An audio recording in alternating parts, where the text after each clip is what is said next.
Okay, everyone, it's good to be here again for the DeKalb Jackson County Media Day, and a few thank yous this morning that I would like to thank Muck Blevins, as Muck helped secure the building, and he's helped arrange coaches to be here, and we appreciate that. Guys from WQSB, Lee Mosley, along with Carson Nesbitt and Chase Robinson, here today to help, and we appreciate that, and appreciate the folks at Cattle Stampede Steakhouse in Fort Payne. They're providing the meal for everyone today, and we do appreciate that very, very much. And thanks for the media that's here today, and hope we can continue this for many years to come. Would like to ask the media that ask questions today. Chase is going to have the microphone, and he will be coming around, so trying to indicate by raising your hand if you have a question for one of the coaches or for the players. Before we get started, I know that Coach Vincent will probably have something to say, but I want to say something because I've known Jerry Brown for a long time. And Jerry was a friend. I consider a friend. Didn't see him a lot, but I know he bled purple. He was a Valley Head Tiger through and through. He was a head coach for many, many years. He used to call the scoreboard show a lot of times, and our thoughts and prayers with Coach Brown and his family, and, of course, the Valley Head community today and Valley Head High School. So with that being said, I'm going to introduce Coach Heath Benson, head football coach for the Valley Head Tigers. Coach, if you would, I'm sure you got some comments you'd like to make about Coach Brown, but introduce the players also that you have with you today. Thank you.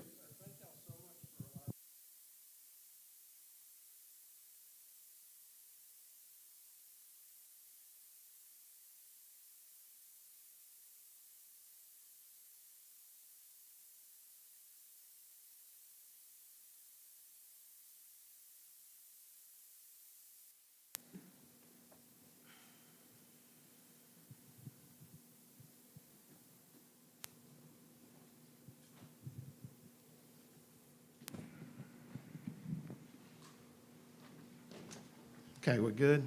Yeah. All right, thank you so much for putting this event on. It's an honor to be here, and it's an honor to be able to bring our players up here and experience something as great as this. I want to let my players introduce themselves. My name is Pacey Cooper, and I play outside linebacker and tight end. I'm Ian Bain. I play quarterback and DB. I'm Roger McMahon, and I play defensive end and tackle. Now, with our guys, though, they're being modest by some of those positions because we play multiple. I think Pacey's a blocking back, tight end, running back. Ian's also a wing back, quarterback. He's tackle, blocking back. So we, being at the 1A level, our guys have multiple positions. This Wednesday evening, we found out that Valley Head Communities had a huge loss. It's a loss to, our football program, our school, and our community with the loss of Coach Jerry Brown. He was an iconic figure. I know I've been the head coach for 3 years there at Valley Head, starting the 4th season, and it's every time I laid eyes on him in the hallways, it was about football, and he knew the history of Valley Head football and knew the players, and he served as a head coach in the late 90s at Valley Head, and he's been an assistant coach at Valley Head for basically the entire duration. When I first started coaching back in the season of 1998 and 99, I started at section, and that's when I met and got to know Coach Brown at Valley Head. And so when I've known him throughout the 23 years of my coaching career, I've known Coach Brown, and I will say definitely over the last, and living very close to him in the community, I know what an iconic figure he is there. He does so much for the kids of Valley Head and the community of Valley Head and Hammondville. He will be dearly missed. We've got a ceremony this Sunday at 2 o'clock at the Valley Head Gymnasium honoring Coach Brown. And, it's still troubling. It's troubling to our players yesterday when we sat down and spoke about the loss of Coach Brown. And he will be deeply missed, and he will be remembered forever in our community. Coach, could you give us a season outlook at this point in time of the season here, 3 weeks away from you starting? Yes, looking down our schedule, it is a extremely challenging schedule this year. We do have a lot of unknowns with many new coaches throughout the.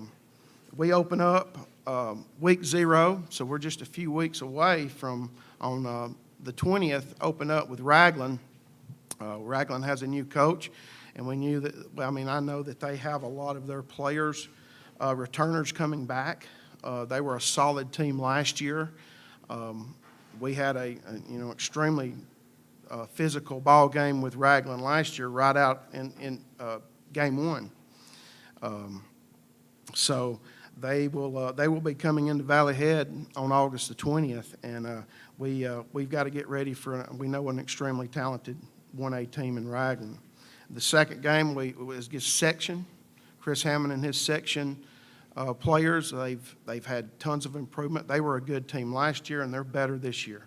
We played them in the spring this year, a little 2-quarter jamboree, just so that both teams, me and Coach Hammond agreed that both our teams needed to see some live action, and so we went ahead and played the spring game, and it was a physical spring game. But you may be having Coach Hammond in section here, but they are a very, very good football team.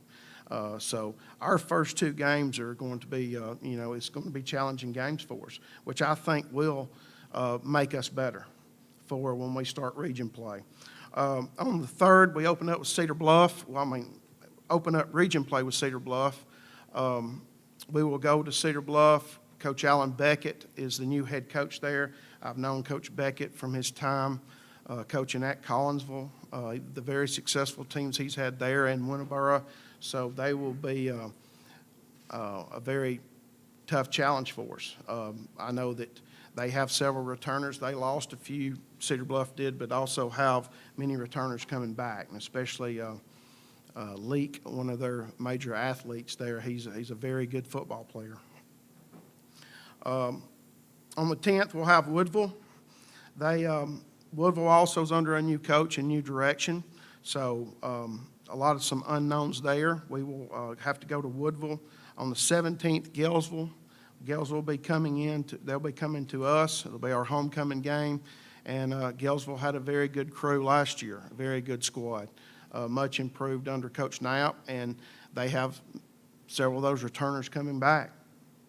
And so some unknowns. On 9/24, we play Ider. It'll be our 6th game, but Ider will be a non-region game for us, and of course they'll be up here next. But they have their senior. We know that Ider's going to be a senior-led team and very strong this year, and very strong within their 2A region. So that'll be also a very tough task for us. We got Appalachian. We'll have to travel down to Appalachian, which is under a new coach also. Last year, I think Appalachian may have come in with 30-something players, and they have many of those returning, even though they're under a new coach. We know that they'll have a lot of returners coming in. On the 8th, September the 8th, October the 8th, we'll have Coosa Christian. We follow Coosa on a lot of data. They're on social media a lot, and we know that they've really been working and building their program. So we look for them to be definitely a challenge within the 1A Region 7. We'll have a bye week built in on the 15th of October. We'll finish out region play with Summerton Christian coming into Valley Head. Now, Summerton last year, they had more players than anybody else in our region. When I got there and they were out there practicing with Coach Powell, they looked like they had 40 or 50 players on that end of the field. And they had a lot of the young ones, and I know some of his major defensive players. I think he had one linebacker in the region that had 130-something tackles last season. He's extremely talented. But they have a lot of their team coming back. And when I look at how many returners coming back, you can kind of gauge the strength at our level. And they are one of the strongest as far as I feel this season, as far as having returners coming back to play. We'll finish out on Thursday night on October 28th with Collinsville. Collinsville's been a long time game between Valley Head and Collinsville. Even though with their talent, it's been, it's always a challenge. And especially knowing that Coach Willingham will be back there directing them again. So they will be fundamentally sound, and, we'll have to be top of our game to be able to have a chance with them. And that'll finish out our regular season. Well, Coach Vincent, you and I talked about this. You talked about yesterday y'all had a workout, and you were impressed how the kids have retained a lot from the spring. And I'd like for the kids to comment on this too. Last year we had all the distractions with COVID, and you didn't even know if he was going to play on Friday nights. Do you think you and the kids may be a little bit more focused on just football, and that allows them to be able to retain a lot from spring, because the distractions are not really there as of this time, so they can focus on football, school, and the things that young people enjoy doing? There definitely is a lot less stress this year, not worrying like if we're going to be able to play next Friday or not.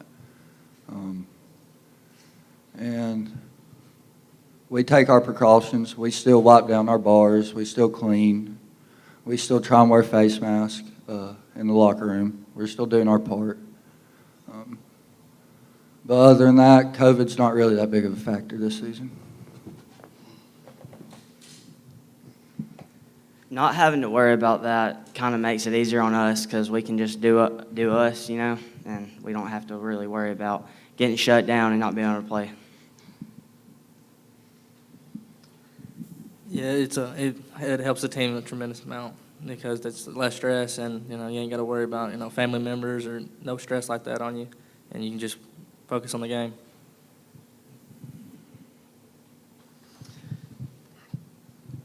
Coach, 8 wins last year, 8-2, lost to Brilliant in the playoffs. But you've got to replace a key player last year. Jordan Burt was outstanding player for you. Talk about I know some of these guys are the guys that's got to step in and take his place.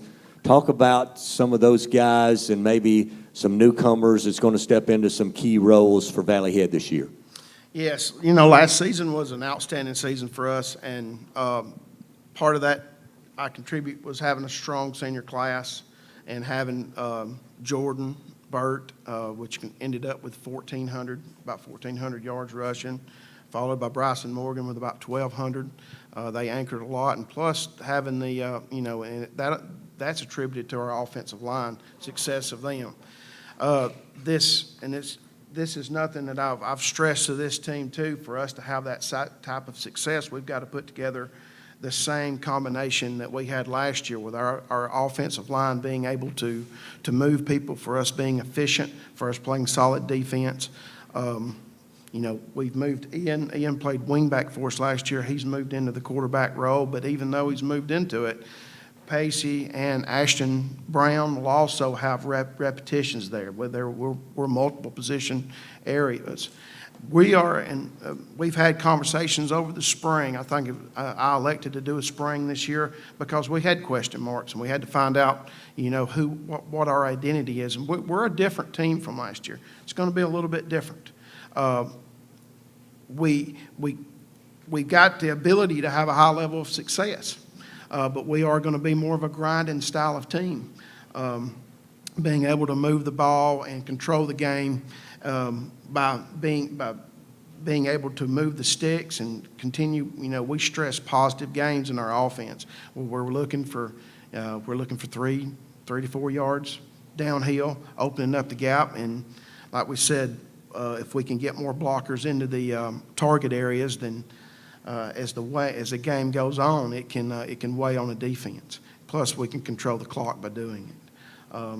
Defensively, we've got to be as efficient.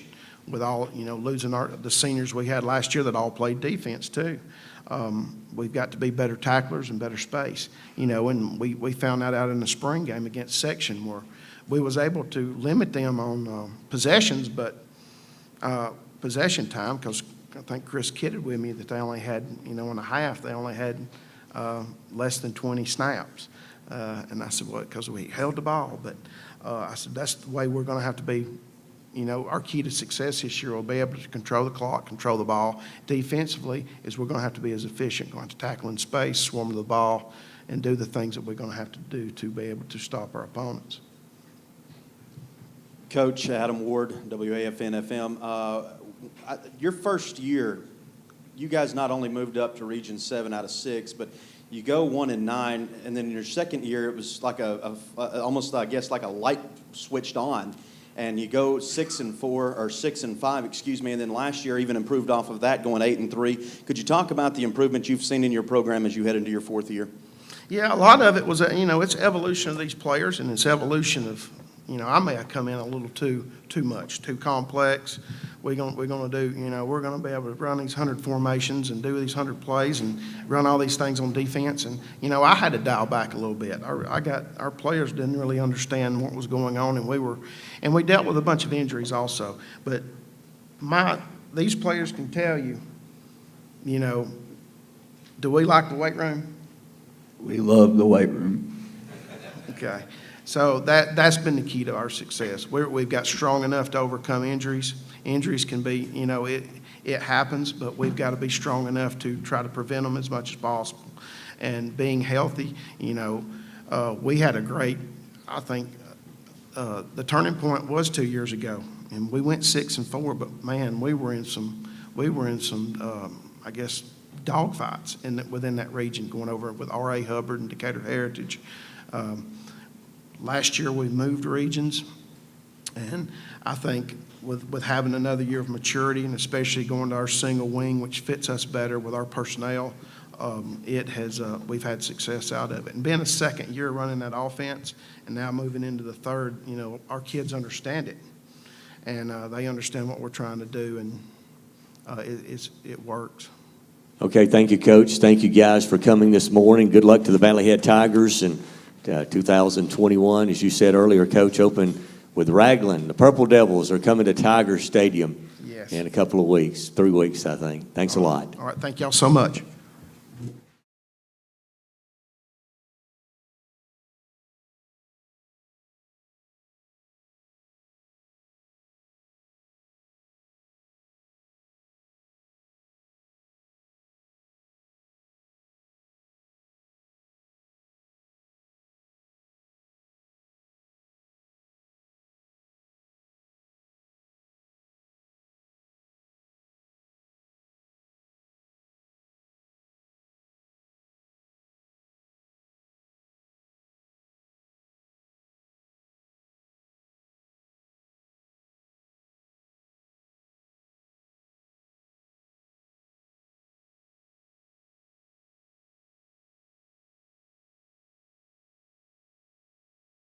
You this morning with the Ider Hornets and a new coach, Chad Grant, but he's not new to Ider. A graduate of Ider High School. He's back to lead the Hornets this year. Coach Grant, would you introduce the players you have and give us a preseason outlook for your Ider Hornets? Okay, I'm going to let these guys introduce themselves.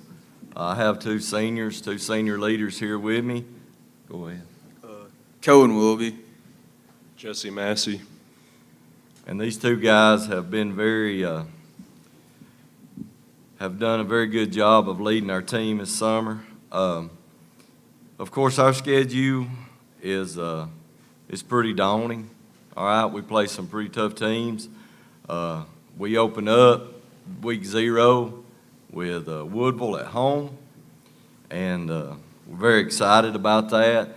And before I kind of go further into this schedule and how the team's progressing, I would just like to say I had an opportunity to work with Coach Brown for a year at Valley Head, and we just want to send out our prayers and thoughts to him and his family and the Valley Head community. I thought a lot of him, He's a great guy, and man, it was a big, big loss, and it kind of set me back a little bit when I heard about it Wednesday night. So I just want to say that before we kind of get started. But like I said, we kind of open up with Woodville, and I'd just like to say it's good to be back home. I've kind of been away for a while, but I'm proud to be back and proud to be wearing the black and gold again. It's been a really smooth transition. The kids have picked up on what we're trying to do really, really quick. They're working really, really hard, and I've been very pleased with our progression this summer. So getting back to our schedule, of course, we open up with Woodville at Ider. It's a non-region game, and then after that, we also play Plainview at home, and we know that's going to be a tough, tough game. They're very physical. They were very good last year, just kind of keeping up with them throughout the season. They do a very good job at what they do, and running the option the way they do. I don't know how many of you, some people don't like it, all right? They think it's kind of old school or it's easy to defend. When you run it right, it's not very easy to defend. And it is, to me, it's a beautiful offense, especially when you run it right and they run it right. So that's going to be a tough, tough non-region game for us because they are very good at what they do. Then our first region game is with North Sand Mountain.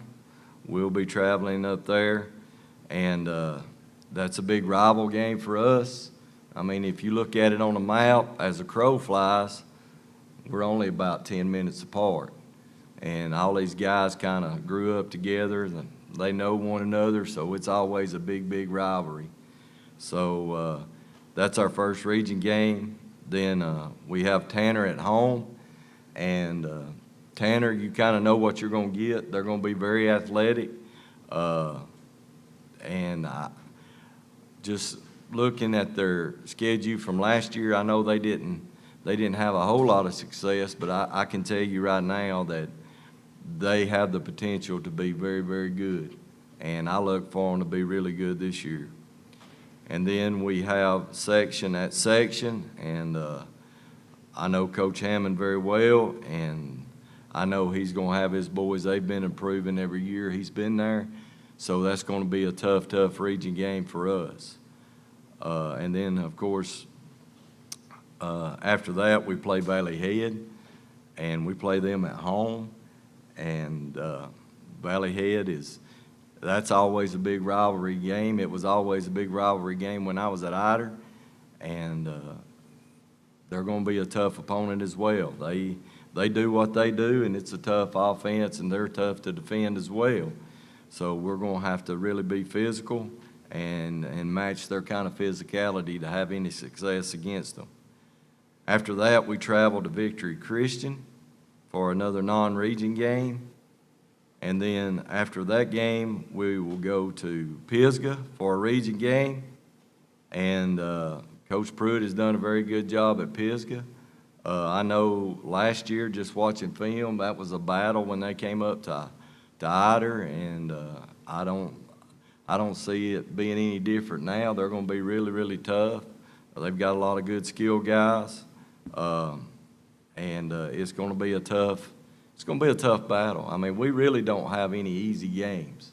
It's going to be a fight every week, and that's what we've got to prepare for. And then we've got another region game, Faulkville, coming to our place. And, Faulkville's kind of set the tone for the region, them and North Sand Mountain. It's been Faulkville or North Sand Mountain kind of winning this region, I believe, over the past couple of years. So they're going to be that's going to be a tough battle as well. And then we have Whitesburg Christian, who will be coming to us at the end of the season to finish up. And then that last week will be our open week. So, we're going to play 10 straight games, and then we'll have a bye week at the end. But we're really excited about this upcoming season. I'm excited. The kids are excited about what's in store, and we're ready to strap it up and play. Coach, could you share with us your offensive and defensive philosophies for this football team for this season? Well, our offensive philosophy is we're going to run the football. I'm kind of old school. I want to run the football. And, we're going to run the football and take our shots when they present ourselves.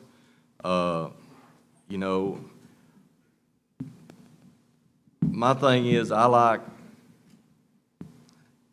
to be able to kind of set the tone, and I believe everybody has their own philosophy. And some people like to flip the ball around, and that's kind of the way they set the tone. Me, I like to kind of line up and run right at you. And, that's kind of the way I was raised. That's kind of the way we played football when I was at Ider, and that's kind of what we would like to do now. But we would like to run the football and set up the play action. And defensively, we just want to swarm to the football. We want to line up and have 11 black headgears running to the football. That's our main philosophy. It doesn't matter whether we're in a 4-3 or whether we're in a 5-2 or whether we're in a 3-4. We just want to line up and have 11 guys running to the football. And I believe it doesn't matter what kind of defense that you run. If you got 11 guys running to the football, you're going to be successful. Coach, what's going on right over here? Talking to you in May after you were just named the head football coach at Ider, you were fired up to take the job. Now that you've had some time to work with these kids, see what they're capable of on the field and in the weight room, what is the excitement level like now? Oh, I'm still fired up. All right, I'm ready to go. I told the kids, and they laugh at me a little bit, and you're going to laugh at me when you hear the story, but I am who I am. But I told them the other day when we finally got to go out in shells, I told them, I said, look, I woke up at 2 o'clock this morning, and all I heard was clack, hearing those pads pop. All right, and of course they laughed, and that's the excitement, because that's what I want. That's what I want their attitude to be. Hey, it doesn't matter. We're going to line up, and we're going to strap it up, and we're going to go out there, and we're going to play hard for 4 quarters. And, that excitement, it may have gone up a little bit. After working with them all summer and seeing how hard they work, my excitement level may be a little bit higher. But I'm excited to be here, and I love the enthusiasm that they have, because we've worked them pretty hard, and I haven't broke them yet. So that excites me, because, you kind of get a feel for your players when you kind of put them through the trenches and put them through the rough stuff, and they don't break. That excites you as a football coach. Coach, I want to ask the players. Of course, Coach Keith was your coach last year. Coach Grant comes in. What is the change between the two coaches? What have y'all seen the change, and how's the team reacted to that change? Well, both coaches, they come in excited, man. They're exciting people, and they love the game of football, and really, realistically, they just want us to play as hard as we can for them, and that's what we're going to do. And I love both coaches dearly, and I'm proud to play for them. They're both two great coaches. They both bring a lot of energy, and they both bring the team together. But I'm glad to have Coach Grant as our coach, and I think we'll have a successful year. I'll ask you guys another question. Being seniors, I think Coach said both of you were seniors. What does it mean to you that Coach Grant came to you and asked you to represent your school and your football team and your community today here at Media Day? It means a lot, man. Just to have a coach come to you and say, hey, I want you to represent the team and the school, means a lot, and it shows you that hard work pays off, and I'm proud to represent them. I'm honored. It could have been any of us seniors. I mean, we all work hard, and we're a great group. But I'm just glad to be up here, and I'm glad he chose us. for the players as well. Guys, you could have anyone as your head coach. You got a guy that wore the school colors, put on that helmet that you're putting on today. What does that mean to have a guy that bleeds this school day in and day out? It's pretty awesome, to have a guy that was already in your shoes before, same place, same school. It's pretty awesome, and just for him to have that mentality come back same way as he played back then is pretty amazing. It's great. We get to ask him about old stories and former players, and he tells us all about it, and we love it. All right, Coach. Thank you for you and the players participating today. We wish you the best of luck as you kick off your season. I believe you said on August the 20th at home there against Woodville. Thanks a lot and wish you the best this season. All right, thank y'all for having us. Y'all do a great job. Thank you.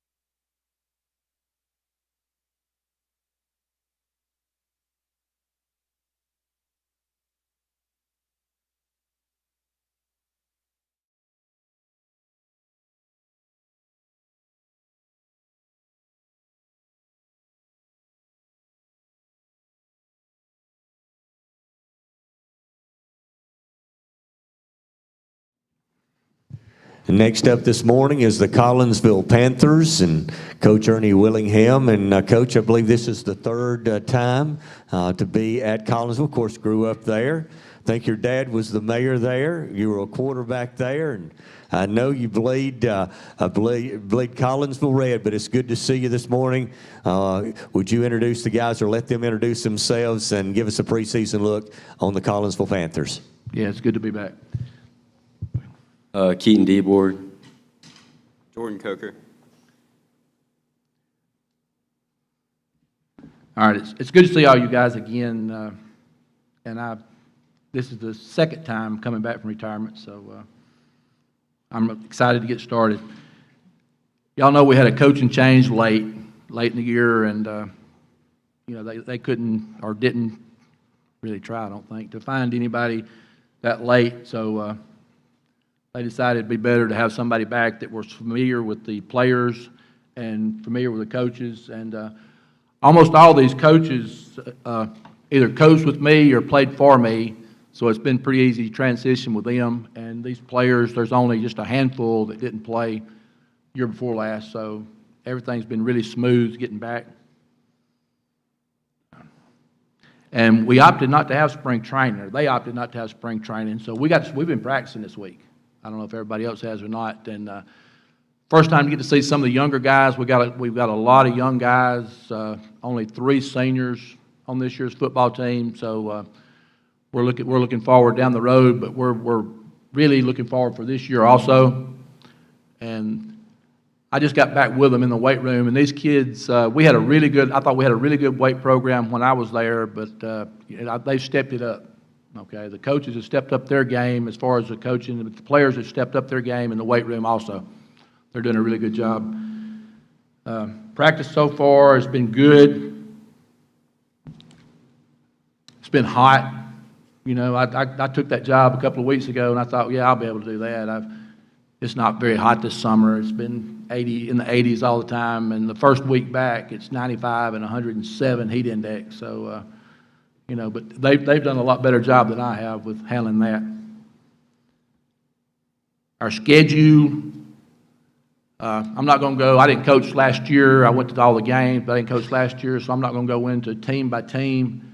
But this is our second year in 3A, and we only played when I was coaching. The first year I coached at Collinsville, the second time. The first year I coached at Collinsville, the second time.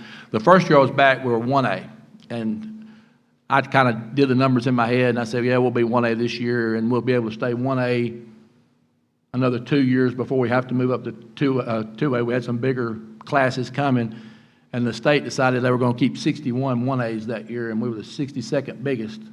So we were the smallest 2A in the state for those 2 years, and that was a big jump for us at that time. And, we worked our way through that pretty good. And these kids have really adapted well to playing 3A, and it's a lot different. Some of you guys hadn't coached in 1A and 2A and 3A, but, in 1A, you can get by, you can hide somebody. In 2A, you better have 10 or 12 a class if you're going to do that, so you can have more people play one way, and, fatigue gets you in the fourth quarter, and 3A is a really big jump, okay? And our numbers aren't great. We're going to have to stay in really good condition and stay away from injuries because we've got, like I said, we have 3 seniors, and we're going to wind up with about 40 kids in grades 7 through 12 playing. So, we know we've got our work cut out for us there. The schedule, and it's overall, we play 6 county schools. The only school in the county we don't play is Ider. And we play Sand Rock, so that's 7 potential rivals. We play Crossville, they're 10 miles in one direction. We play Sand Rock, and they're about 5 or 6 miles in the other direction. And then we've always played Plainview. We got them back on the schedule a few years ago. And, I watched enough football last year that I know a lot of those guys are going to be really good. Plainview's going to have probably the best team they've had, and I couldn't tell you when, maybe ever.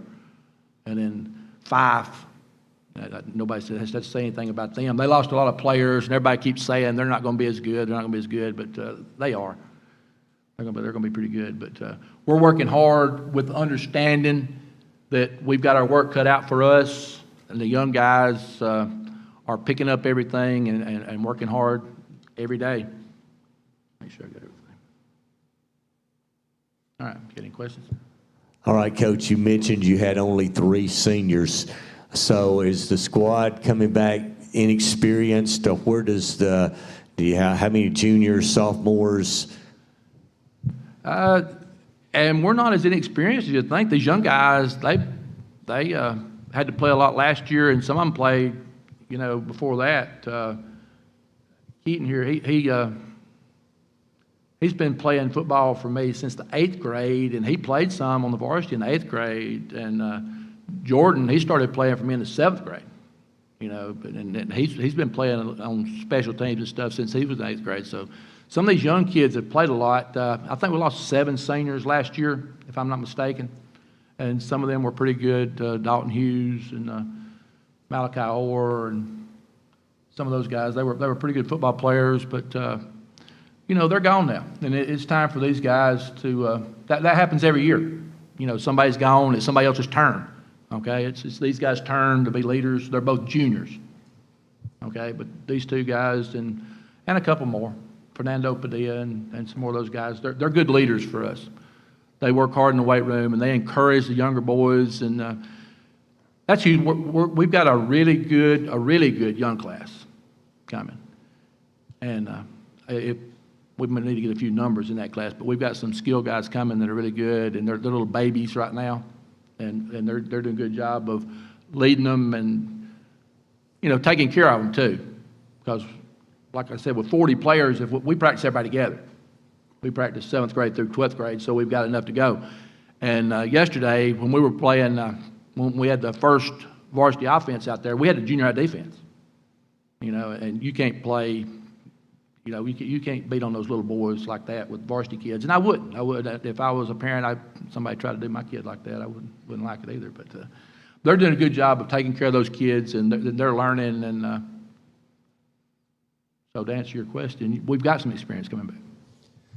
Coach, this for the players. Do y'all enjoy having Coach Willingham back? I know he's been away for a year, but you knew what it was about before he retired. And, Coach, last year this team was very good defensively. Is that kind of sort of where you're going to build everything around?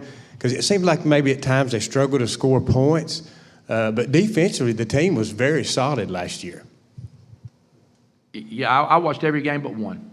And I don't even remember why I didn't go to that game. But they did have a good defense. They ran to the ball and had a great attitude and good group of linebackers. That makes a big difference. So and we're gonna build on that. But we hope to be a little more diverse on offense. and do a few things, and that goes back to experience. I got my quarterback back, and we got some receivers that can play a little bit, and so we hope we can move it around a little bit. Oh, I absolutely love his attitude, and I don't know, just the way that he carries himself on the field. I've missed it so much in the past year. Same thing with him. I've missed him a lot, and we talked about how much we've missed him, and I'm just happy to have him back. Coach, your players talk about how much they missed you, and guys, for the players, this one's for you. I know that you did miss him, and his reputation kind of greatly exceeds this county even. But what does it mean for you guys to not only play for him, but what are your expectations for yourselves as leaders of this football team? Because he did bring you here. That obviously says what he thinks about you. What are your expectations for yourselves as leaders, and what do you expect from your teammates? Well, we just have to make sure that we're always working as hard as we can, and we're always pushing others to work as hard as they can, and he always pushes us to be those kinds of leaders too. I think just go out, because everybody looks at us to set the example, so play hard, do everything right, and just lead. Coach over here.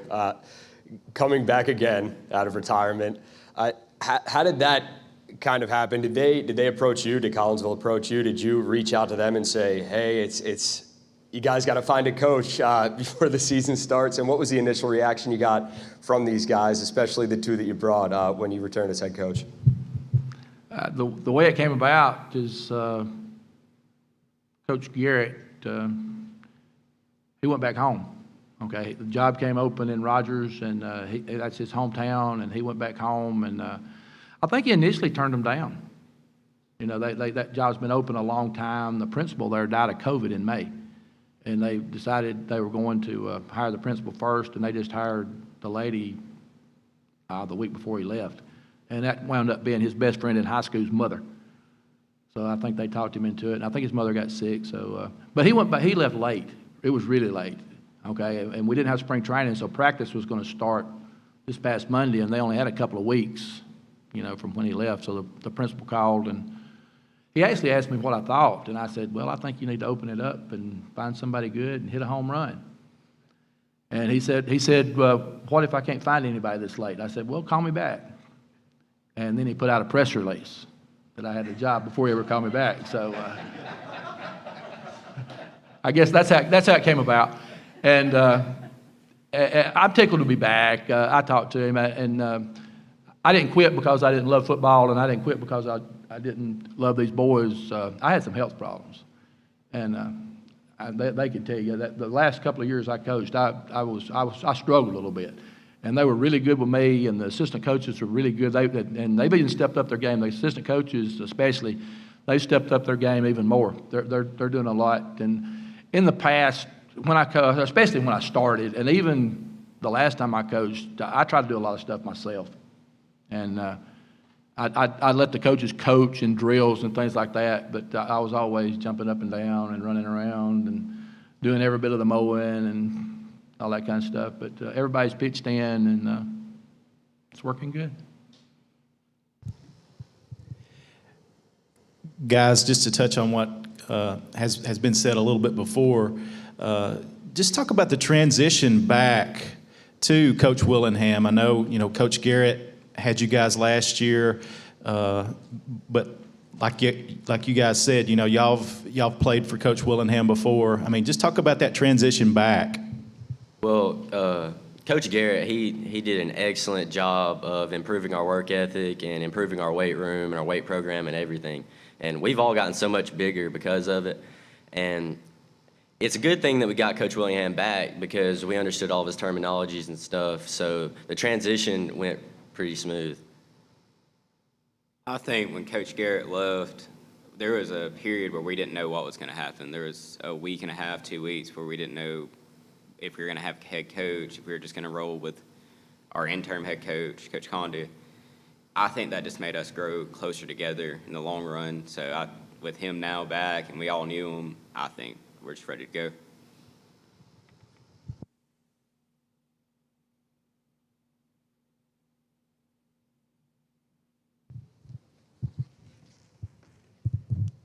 right, Coach, I think that's going to do it this morning. Thank you for participating in the DeKalb Jackson Media Day. Thank you guys for coming with Coach. I wish you the best as you kick off the season, I believe, in about 3 weeks against Section at home. Well, we actually play a spring game on August the 12th. Okay, who have you got? We didn't play a spring game, it's a fall game, but we played. Who you played in Jamboree? We played Pleasant Valley at home on August the 12th. Pleasant Valley at home. Okay, thanks, Coach.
The Plainview Bears and Coach Nick Ledbetter, Coach starting his, I believe, his 4th season for the Bears. Coach, would you either introduce the players or let them introduce themselves and give us a preseason look at the Plainview Bears for this year? I'll introduce him to start with. I don't know if he'll speak loud enough to understand him. This is Noah White, plays quarterback and DB for us. This is Mason Cooper, plays on the offensive and defensive line. And it's great to see Coach Ernie Willingham back in the game with us in the county. He's an icon, and we has enjoyed listening to him and been on the field with him again this year. This is a great event. We appreciate what you do to expose these players and these schools in our little neck of the woods. It's a little different. This time last year we were sitting here at the Civic Center, it's the same event. We didn't really know who was going to play or not. So it's nice to know that things are semi-normal. I know we still have that strand going around. It's bad right now, but we're excited to get back into season. These guys are excited, had a good summer, and we're looking forward to playing some ball. We've lost a lot of production from last year. About 40 touchdowns we lost, about 3,000 yards of rushing we lost. A lot of our defensive production is lost, so we've got a lot of work to do and a lot of ways to improve. We feel good about our depth going into the season at a lot of those positions. We may have lost a lot of guys and a lot of production on both sides of the ball, but we feel like our depth coming back and a lot of those positions will help us get better each week to improve where we've lost players at.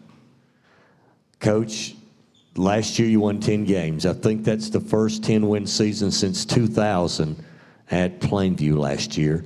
You talked about the guys that you lost. I know Noah's one of those guys that's coming back, but talk about those new guys that's got to step into those places for Plainview to be successful and have another successful season. We'll start on the offensive side, and I'll kind of talk about each player that we lost and how we're going to fill them in. We lost Marcos Vega at Mike linebacker and at our B-backs, what we call it, be our fullback. He rushed for over 1,000 yards and led the team in tackles. So he'll be difficult to replace.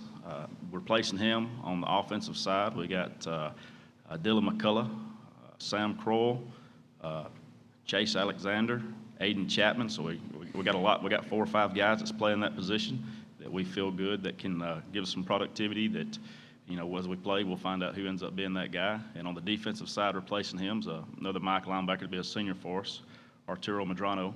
We're excited about him. On our other 2 running back slots, we lost 2 good ones. One continued to play college ball up in Tennessee. That's Jathan Underwood and Brody McCurdy. He got several offers last year too, but I think he decided he wanted to go into the workforce. But we're replacing those guys with Andrew Hall, Levi Brown, Braden Thomas, and some others. I'm probably missing one, Sam Kroll and Dylan McCullough will also play those positions. So we felt like we got a lot of depth and a lot of people to look at in those skill positions. On the offensive line, we lost both our left and right tackle to seniors. We have, again, we're working on 2 or 3 guys in each position. I feel like our depth will give us an opportunity to compete at tackle and have a winning. Anytime you have competition at position, it makes everybody better. So we feel good about the competition we have in those positions. And all those guys I just mentioned also turn around and played on the defensive side of the ball.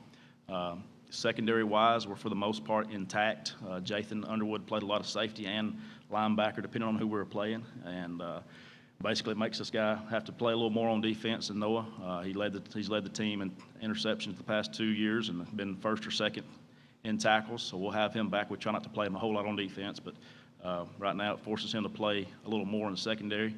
But we also have some new kids and some corners that can come and help move guys back to safety as well. So we're excited about our depth, and those guys have been able to compete each other when we start fall camp next week. We had a spring game, so a lot of teams didn't have spring ball. Had a lot of new coaches come in that wasn't able to do their spring. For us, we were able to practice 14 times and play a game. So we're missing 5 days of practice. My math's not great. I'm not a smart person, but I feel like spring was really good for us. We were able to actually dial back summer a little more this year than what we normally do because of that. So last year, no one had spring. So we seemed like we were practicing and coming up and working out and doing everything we could, 4 or 5 days a week last summer. And this summer, we've come 3 days a week, and we feel like we're ahead on offense and defense more now than we've ever been as far as our kids understanding our schemes.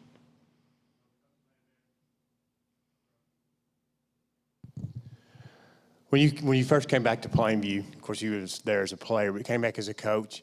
I know you were very optimistic, but you kind of had to lay the foundation, start from really ground zero to build this program. But last year they really broke through.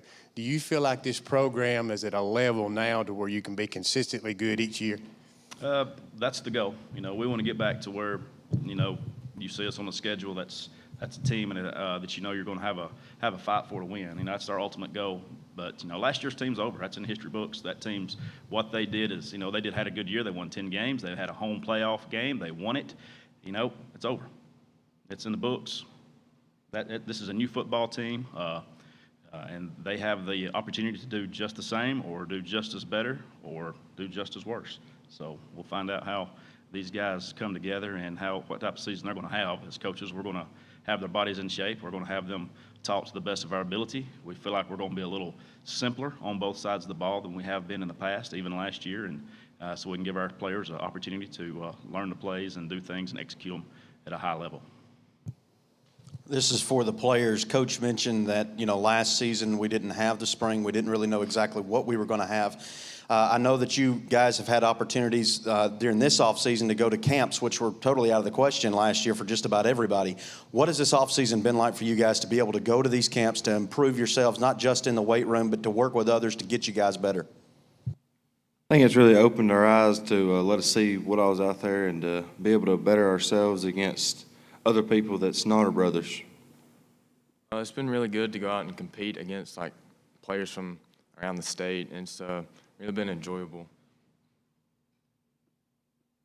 Hey, Coach, what's going on? You kind of touched on it, that last year is last year, this year you're looking forward to a fresh new season no matter what happens. But just looking at your coaching career so far, back-to-back 3-win seasons, and then you have that 10-win season under these guys. What kind of flipped for this team, and how can, whether you match it or not, how can these guys build on that and continue to set the foundation going forward? Well, for us, example, we come in, me and the coaches come in June in 18, about halfway through June. We had 65 players. By week 1 or 2 of the season, we had about 33. So had a lot of work ethic that had to be learned, had to be taught, a lot of effort had to be taught, how we act and what we do. And we felt like it would be a 24-month process to get everybody in the weight room to be doing what we asked them to do. And we kept charts of everything daily of our kids. And it was month 18 after we arrived, 18 months after we arrived, when things in the weight room changed. And that's where it starts at. It's in the weight room. You can skin a cat 1,000 ways. It doesn't matter what offense you run, what defense you run. It's how these guys do in the offseason, how they compete, how they work, how much stronger they get, how much more explosion they have. And that builds confidence, that builds strength, and it gives you a different ability when you're just walking around normal. And we want to change their bodies and get their, and kind of, I guess, put our propaganda on them, if you want to say. But 18 months for us was when it changed. That's when the change happened. That was in the off season of our second year, probably about March, I would say. And our numbers and everything in the weight room just absolutely exploded. And when that happened, the confidence level in our kids completely changed. And these guys, comparing our numbers in the weight room from last year, to see these kids that did graduate, we're very happy where we are. We still got a lot of room to improve, though.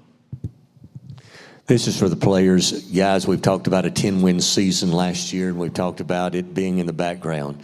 Going into a brand-new season, you're around your teammates all the time. The expectations, you don't lower them at Plainview.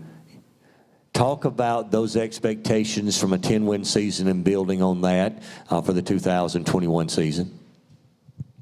We're just wanting to turn 10 into 15. I agree.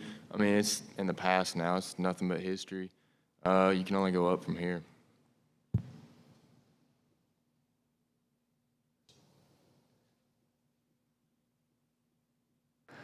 Coach, you talked about losing some starters. How many starters do you have returning on offense, defense? What's your squad size this year? You happy with it? We started the spring out with about 65. We were down around 50, 47, 48, 50, somewhere in that neighborhood. I want to say we're about 47 is where we're at right now. So it's a group of 47 guys. It's 48 guys, somewhere around there. I'm not 100% sure that have a really good work ethic, and we're excited about that. And you asked me the first question, and I forgot to answer it. What was the starters coming back? Starters. I think we have 5 on offense and 5 on defense. Is that right? Somewhere around there.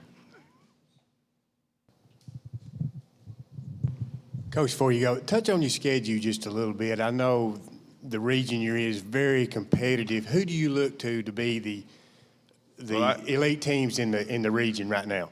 We're kind of a one-day-at-a-time team. I can tell you our non-region will be Ider, Pisgah, Crossville, Glencoe. 3 of those teams are local, which is fantastic. We get to play and build a rivalry around the local for our non-region.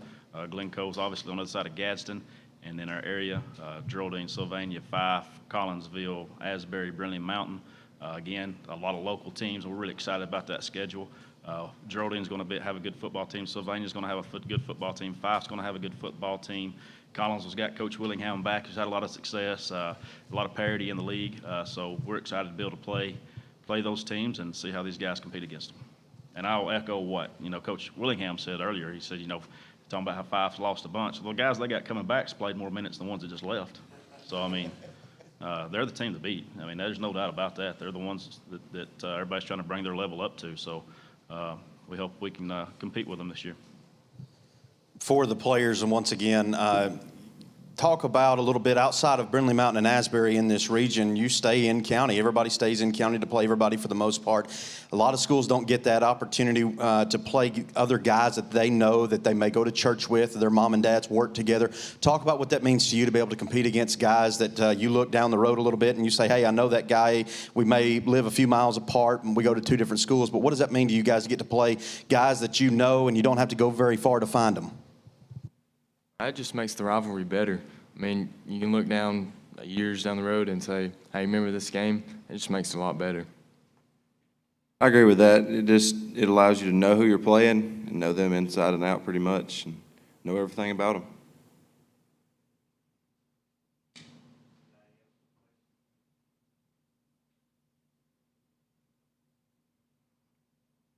Nobody else with a question for the Plainview Bears, Coach.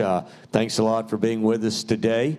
Good luck to the Bears. Now, are you playing in a jamboree on the 20th? We're playing on the 19th. We're playing at Sand Rock. I believe we'll be playing Spring Garden and Cedar Bluff. That should be the late games, but I'm not 100% sure on that. Okay. And you'll kick off the season at Ider there on August the 27th. Thanks a lot, guys. We appreciate you, and good luck to the Bears this year. Thanks for having us.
We'll continue this morning with the Sylvania Rams and Coach Tyler Van.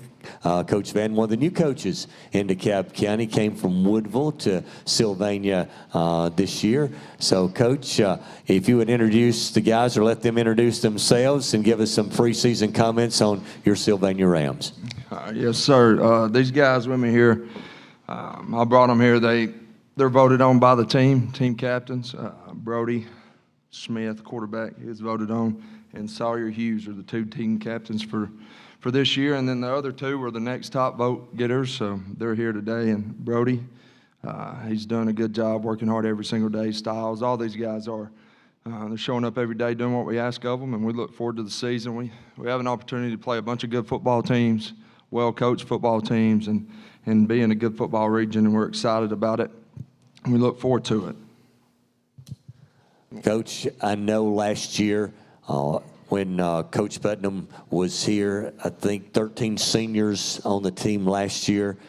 Talk about the returning players. You already talked about some of these guys. Talk about the returning players, experienced players coming back for the Rams this year. Yes, sir. Quarterback, Brody Smith, he's returning. He's got a good arm, accurate thrower. We look forward to seeing what he's going to do this year. Sawyer Hughes plays receiver for us. He's done a great job working on his feet, getting faster, catching balls. He's done a great job for us. Xander Wooten down there on the end, he's playing left guard for us, one of our better linemen, working his tail off in the weight room. And Styles Hughes right here playing running back for us. He's coming back as well and doing a great job. We have a few more. Zach Anderson, sophomore. He's doing a great job for us running the football, working hard. We got a bunch of good returning players, and we look forward. We're going to be young in a lot of positions, but these guys, these seniors, I think they're going to lead us to a good year. Well, Coach Van, last year he's at Woodville, and you've made the transition over to Sylvania. Talk about the community just a little bit. I know Sylvania, the community really is an inspiration to these kids because, they really back them. And so it had to be a good transition for you because it's a community-supported program, and they've had a lot of success in the past, and I'm sure you just want to build on that. Yes, sir. I can already tell you, I've been there a couple months, and the community's very involved. They want to be there. They want to work. They care about the football program, and they want to be good in football. And that's a place any coach should want to be, at a place where they want you to work hard. They want you to win football games, but they also want you to make their kids better. All right, so when they leave our program, the goal is for them to be better young men, not only better football players, but better young men, and understand what they're going to endure in life and how football relates to that. So, Coach, could you talk about your offensive and defensive philosophy for this team here in 2021? Yes, sir. On defense, we're going to be a lot of the same as they've been in the past few years with Coach Clarkson will stay at defensive coordinator. We're going to run a little gold or 3-4 and some 4-3 looks maybe. So, and then on offense, we're going to spread it out. We're going to be a little bit different than we was at Woodville. We're going to spread it out a little bit more. We got more athletes. We can move the ball around, get guys in space, and let them go to work. So on offense, we're going to spread it out, be up tempo, and try to get the defense on their heels and keep it going. This is for Brody, right here in the center. You get a coach now in his first year that not long ago was at the high school level playing quarterback. What if, and by the way, I'm not much older than you. I remember watching you play. That makes me feel old, and I'm only 30. But what does it mean for you to be able to have a coach like that who has been here, and it wasn't that long ago? How have you utilized him and his experience at quarterback to help you grow? Experience, he just knows the game of football and is just able to let me take that next step.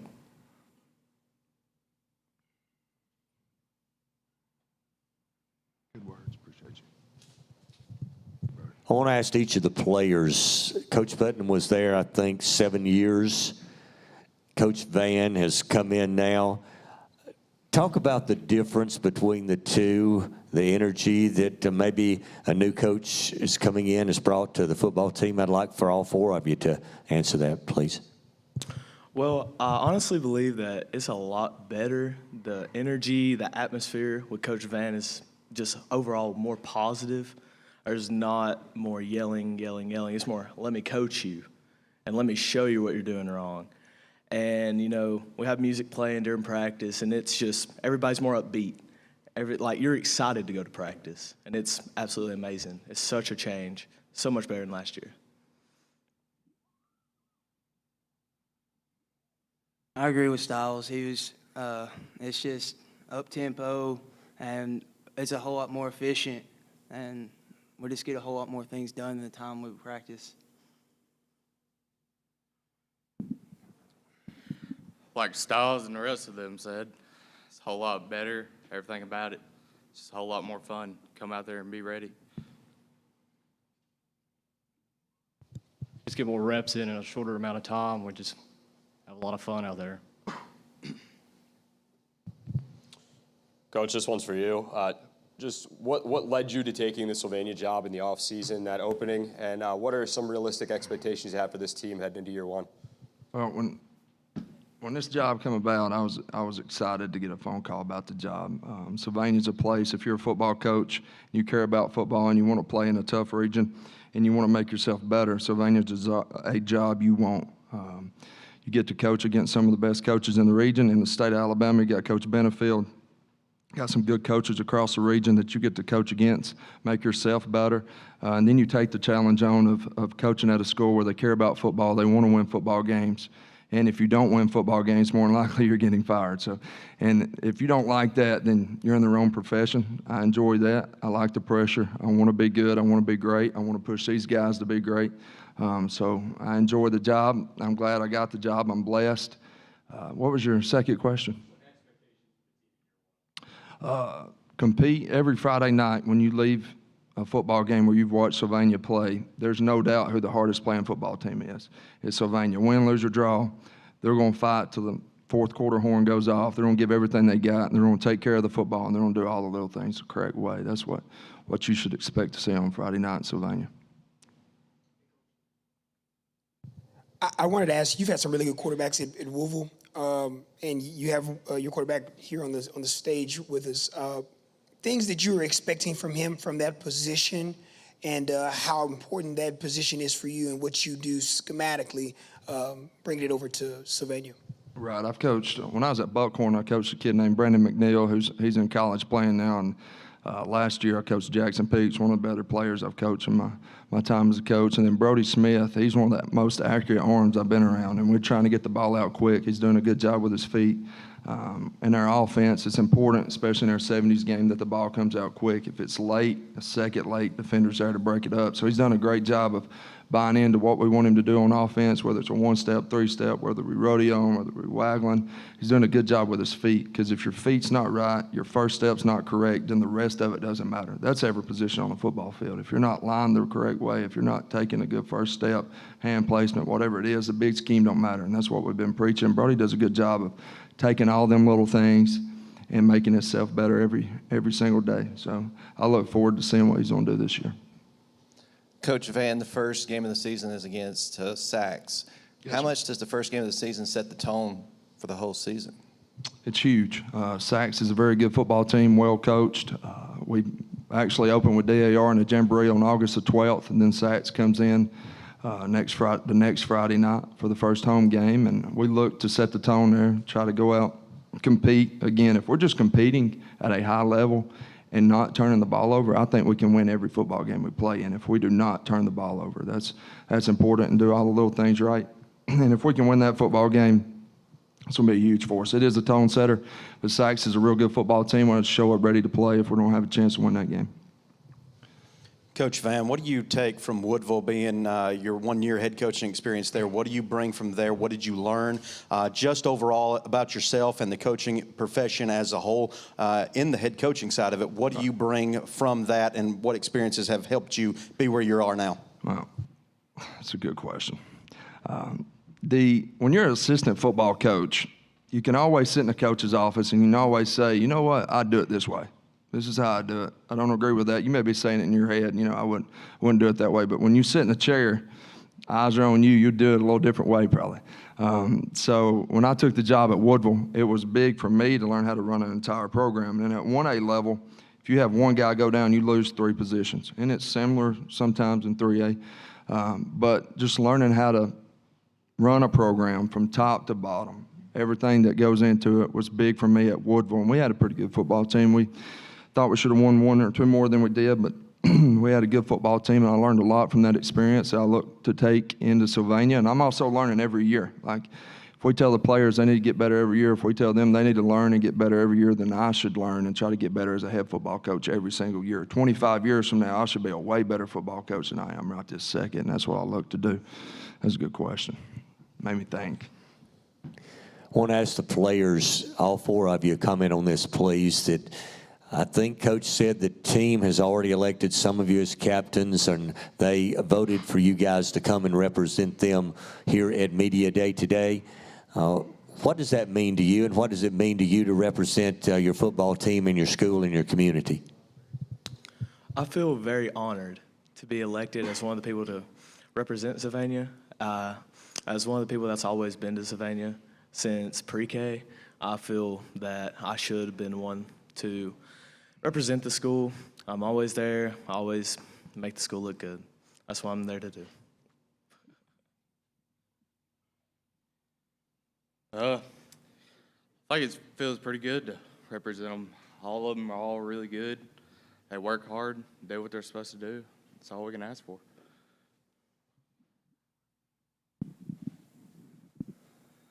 Well, being a leader is very important, and I feel like I can handle that weight on my shoulders when no one else can.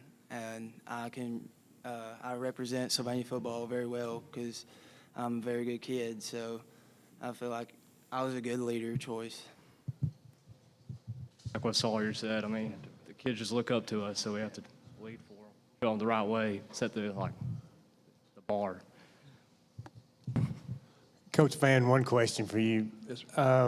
Coming into Sylvania, how much of your coaching staff is left over from the last staff? Because familiarity's got to be a big thing. Coach Putnam, no doubt, was a great football coach, and the foundation's laid, but how much of your staff is still left?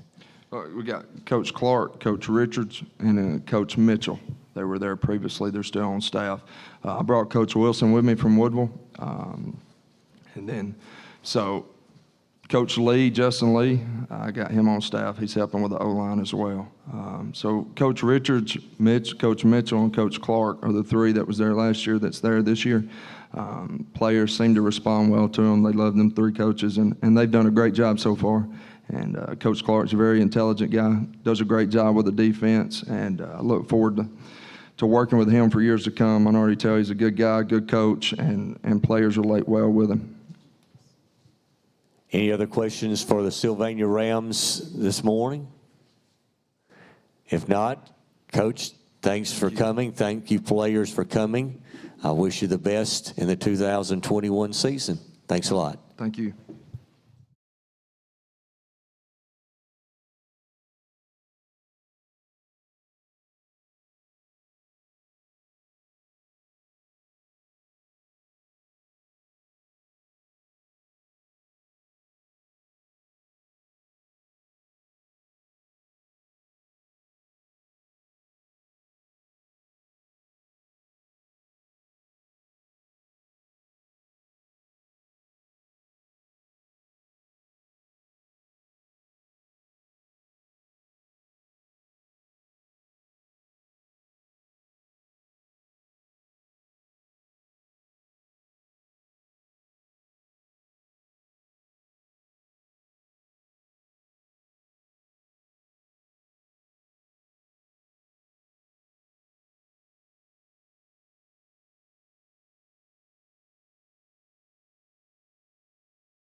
We'll continue this morning with the Geraldine Bulldogs and Coach Michael Davis. Coach Davis, a graduate of Geraldine, great running back a few years ago, and he's back to lead the Bulldogs in his first season. Coach, would you introduce the players or let them introduce themselves and give us some preseason comments about the Geraldine Bulldogs? Yeah, absolutely. And first and foremost, we want to thank you guys for what y'all do. Promoting high school sports as a whole, I think this is awesome and incredible. It's come a long way just promoting, in the Southeast, it's awesome. But I'm going to let these guys introduce themselves, and we'll start over here at the far right. I'm Ed Hernandez. I play middle linebacker. Caleb Hall. I'm a running back and rover. I'm Bo Harper, and I play quarterback and corner. It's Caleb Benefield. I play O-line, D-line. Yeah, I just want to give you guys an overview of our season, how things have been going so far. We've had an incredible summer. The guys have came in, they've bought in. We have 5 returning on defense and then 4 returning on offense. And there's a lot of guys that no one really knows about yet because they had to play at a young age. But we feel like we have more coming back than what we really do. But we have 4 coming back on offense and 5 coming back on defense. And these guys have done nothing but what we've asked, and above and beyond. They've had a really good offseason and bought in completely. I'm impressed with where we're at.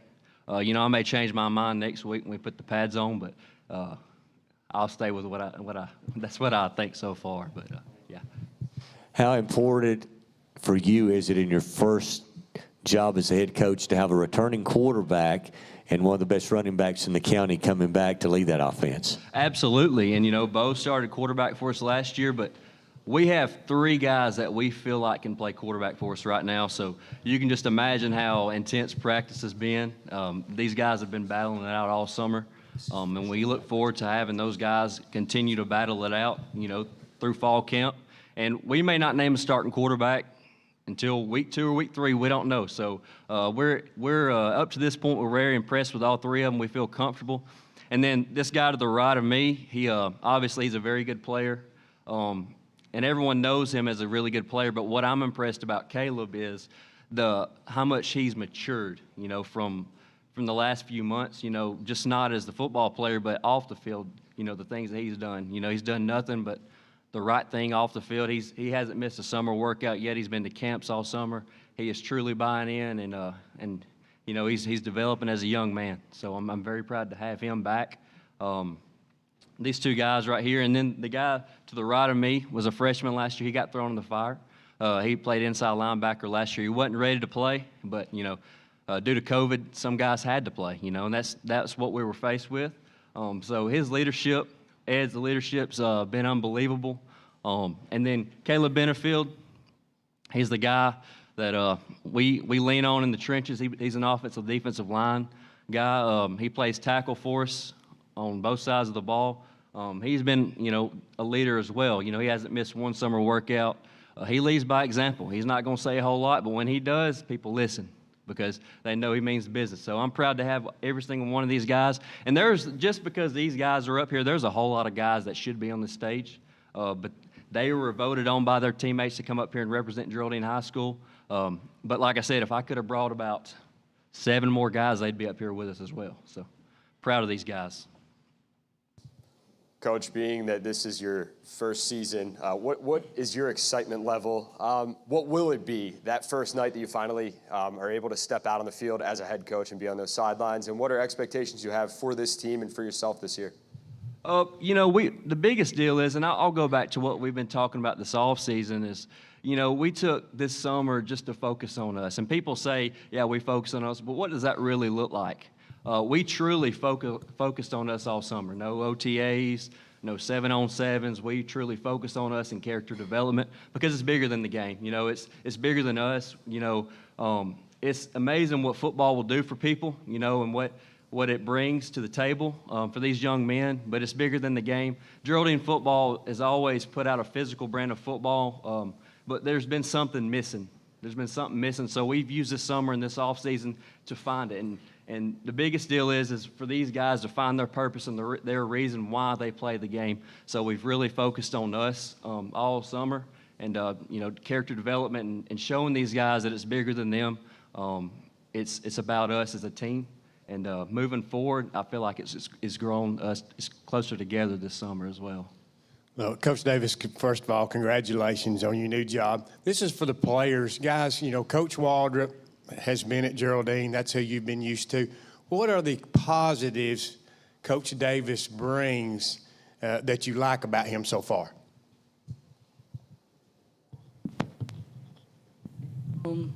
The locker room is better atmosphere. There's more leaders on the field and in the field house. I guess we feel more accountable. Not only just Coach Davis, but all the coaches that he's got coaching with him. Our relationships with the coaches are, compared to last year, they're a whole lot better. I don't know. I just like having relationships.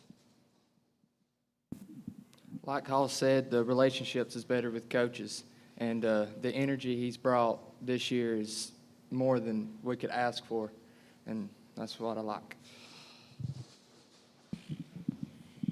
The locker room, it's gotten a lot better. We have good relationships with coaches, players, everybody, the community even. And the energy that we bring every day, it's up there.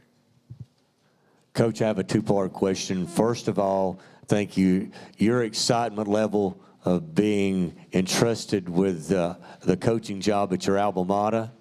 And the second question, will we see any changes in the Geraldine offense, defense than we've seen the last few years?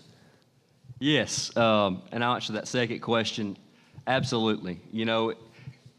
Coaches always have things that they like to do offensively and defensively, but that's not always the case in what you need to be doing. You can't fit a square peg into a round hole, so you need to do what your kids can do. And it's the last man on a napkin will always win.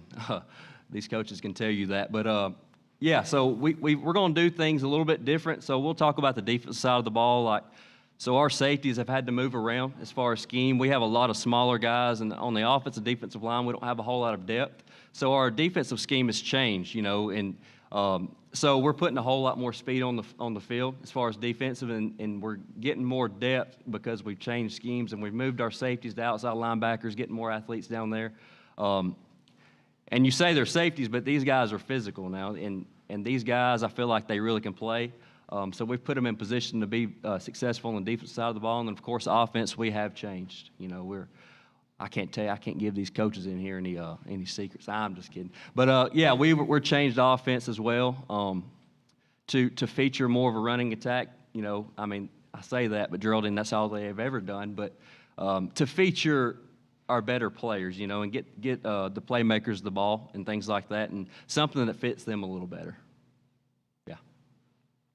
Coach, when you got hired and you began the process of hiring your staff, you ended up with one young man who I'm very familiar with. He serves as youth pastor here in town at Nazareth Baptist Church, and Ethan Jones. Talk about that process of speaking to him and what that brought in with his experience at Crossville. And I know that you guys have only just begun practice really and haven't coached a down in an actual game yet together. But what has he brought to the table through all of this offseason? I've seen you guys go on these retreats to kind of build team chemistry. What has Ethan brought to the table to be your defensive coordinator?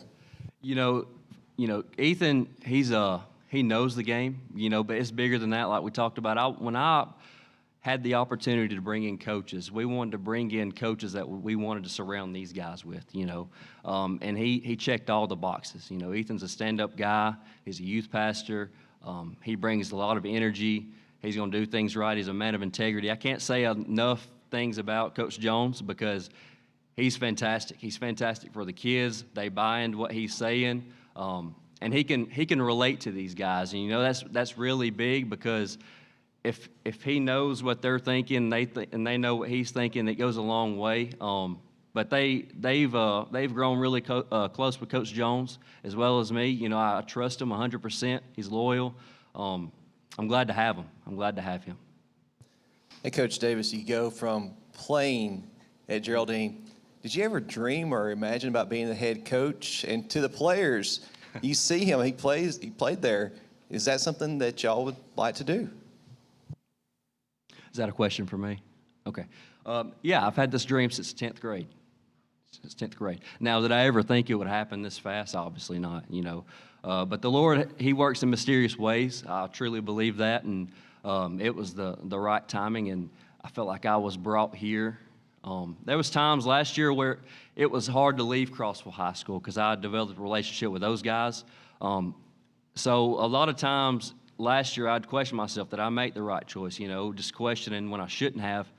But these guys needed something, and I knew that. I knew these guys needed something. I knew Geraldine football needed something because I've seen it from a player's standpoint, what it was missing. You know, I had a fantastic coach in Coach Arnold. He did a fantastic job. But you know, times are changing. You know, times are changing, and kids need more. It's an instant gratification world now. You know, kids in social media, things like that. They want things now.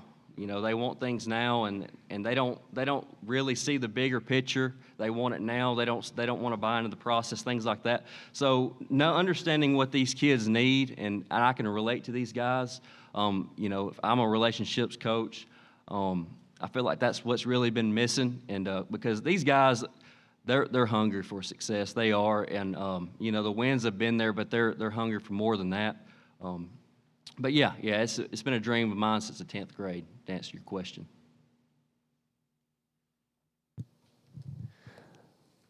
Question for the players. I think Coach said when he started his comments that the team elected you four to be here today to represent the team at Media Day. Would each of you speak on what that means to you to represent your team, the school, and the community there, Geraldine? It means everything to me. You know, I love my teammates, my coaches, and I love being able to help them in need or when they need help, and they're able to help me as well. And I like having a voice in the locker room to pick them up when they're down. Really, I like the fact that I can be called a leader around the team. It means a lot because I can tell somebody something to help them out, and they'll listen. As a running back, just the people that ain't necessarily getting a lot of playing time, like we're gonna have subs, but the ones that ain't starting, they ain't getting down or anything because they know we have enough people that we're just gonna sub in and out, and nobody will ever get tired. It's an honor for me to be up here with these four guys, to be a leader of Geraldine football, and just being here with them just really means something to me. And I'm a senior this year, so it's going to be hard for me when I go, but I'm just proud to be up here with these men. It's really a privilege to be able to come up here and represent the whole community, really. Like Coach said earlier, we could have 6 or 7 more people up here, but the fact that they chose us, that really means something. Any other questions for the Geraldine Bulldogs from our media this morning? If not, thanks, Coach. Thanks, players. Good luck to the Geraldine Bulldogs. Coach, do you have played Jamboree on the 19th or the 20th? Yes. Okay. We play August 20th. Against, at home versus Piedmont. Against Piedmont in a Jamboree. Absolutely. That's your big bite there for the Bulldogs, isn't it? Playing the Piedmont Bulldogs. Depends on which Bulldogs you're talking about. Thanks a lot, Coach. Thank y'all.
We'll continue this morning with the Crossville Lions. Coach Josh Taylor in his first season as head football coach for the Crossville Lions, coming from Springville, I think, as an assistant.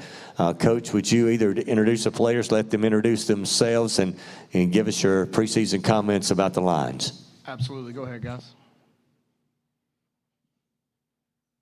My name is Javier Juan. I'm a linebacker and a tight end and a punter.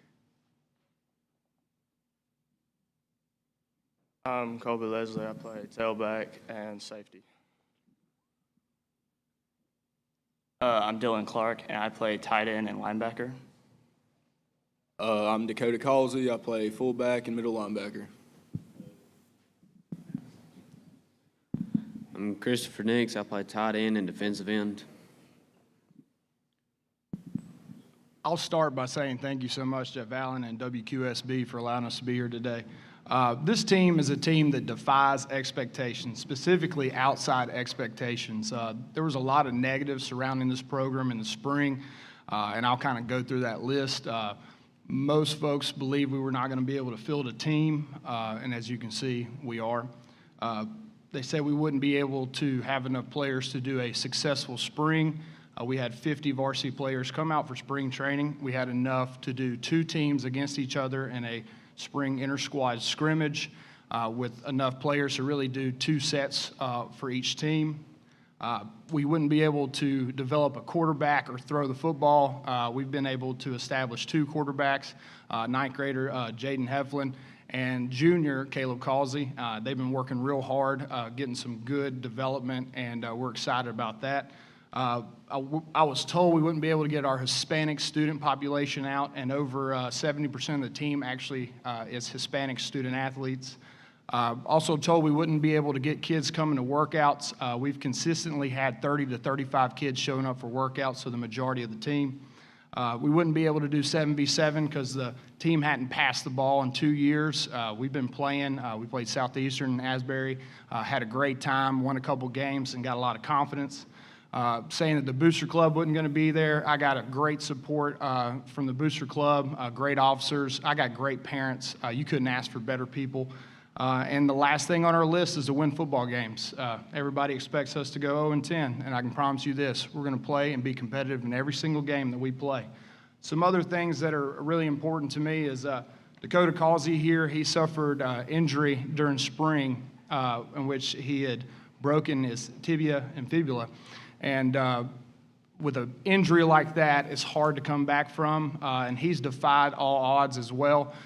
He's going to be ready by our first game, which is a testament to him because he's been doing the physical therapy and doing all the things necessary to come back to football, and that just kind of shows you the type of kids we have.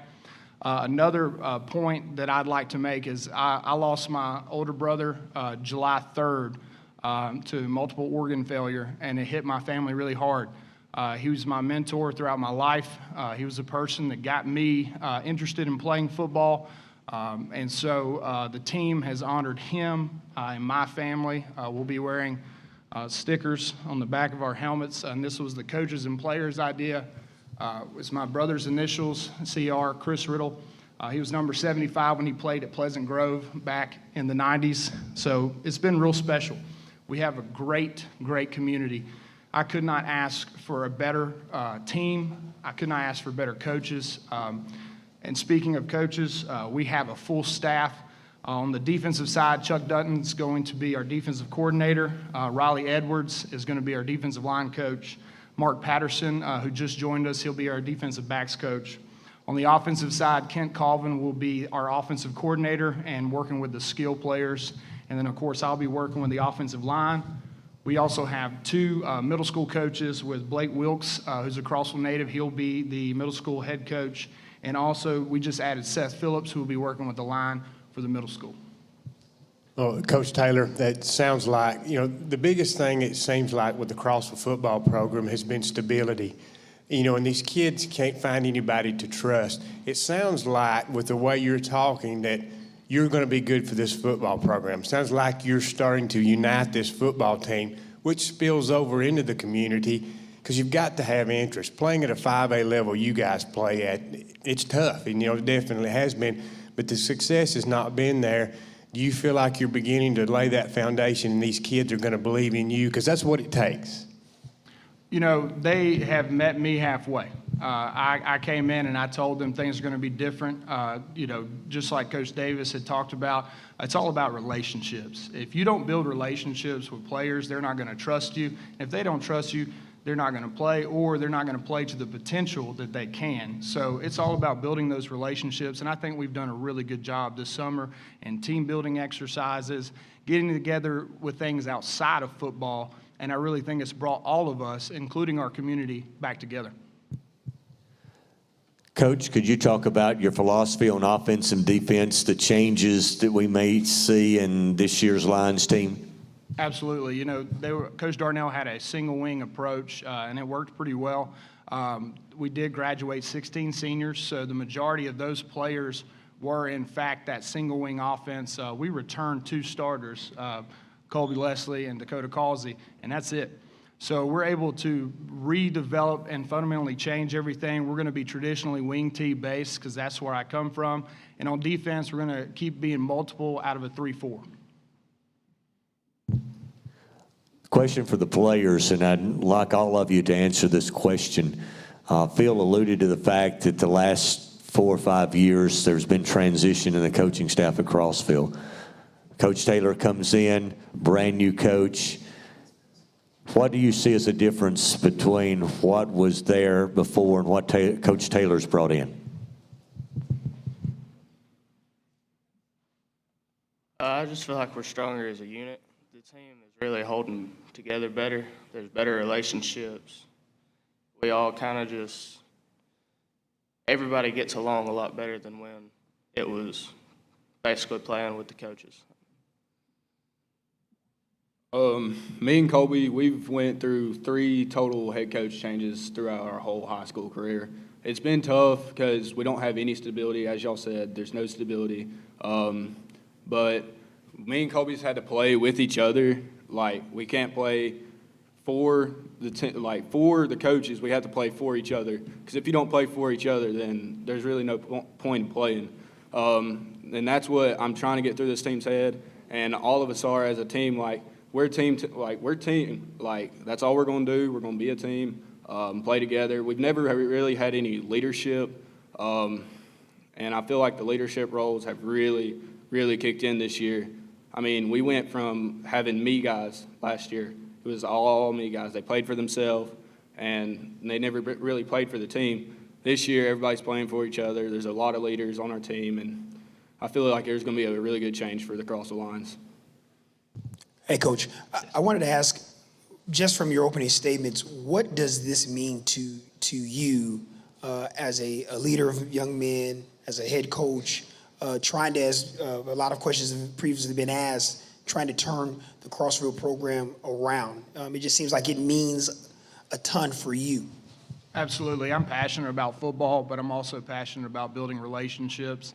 I'm able to really convert a lot of the things I learned in the Army and the Army Reserves over to the side of being a leader of young men. I've had the opportunity to be a non-commissioned officer in the United States Army for over 10 years, and it's been a blessing because I've been able to translate those skills into my civilian life, and I can tell you it works. These kids are really, I'd take them to war with me any day. I cannot ask for a better group of men because they have been able to trust me. Trust is such a hard thing to build when you first come into a program, a business, even a military unit. And I'm just thankful that these guys have met me that halfway, and we have really took off since then. This one is for the players, and I'd like them all to answer if they can. We've already kind of alluded to it. Things have been a little hard on Crossville the last 5 or 6 years, all the coaching turnovers. You mentioned 3 in your career as a player. But what do you expect of yourselves this year, not just under a new coach, but as leaders of this football team? What do you expect of yourselves, and how do you make those expectations transition to your teammates? I expect the best for all of us. I expect us to stick together as a unit, not break apart like we have the years before, because we've started off strong and then just fell apart. It's happened nearly every year since we started losing coaches. And I hope that that doesn't happen this year and we can stay together as a unit through the entire year. Crossville Lions, we've always been really well throughout our career. Like, we've done good, it's just we would always shoot ourselves in the foot. We'd be pushing the ball, driving the ball down the fild, driving it. We'd almost score, shoot ourselves in the foot. We'd be back 20 yards on a penalty, stupid penalty. It'd be nothing. And then one person would get mad at another, and it would just trickle down to the whole team, and then the whole team would get down. And that's been our problem, but I really feel like that won't be a problem this year. We got a lot of trust in each other. Like I said, the leadership is just outstanding. Like, through my high school career, I've not seen Crossville like this with leadership. It's always been me, guys. This guy, he's the best. No, I'm the best. No, I'm the best. No. This year, we're all equal. Like, we all see each other equally. We're going to put the best 11 out there, but we got just the amount of skill right behind us to back us up.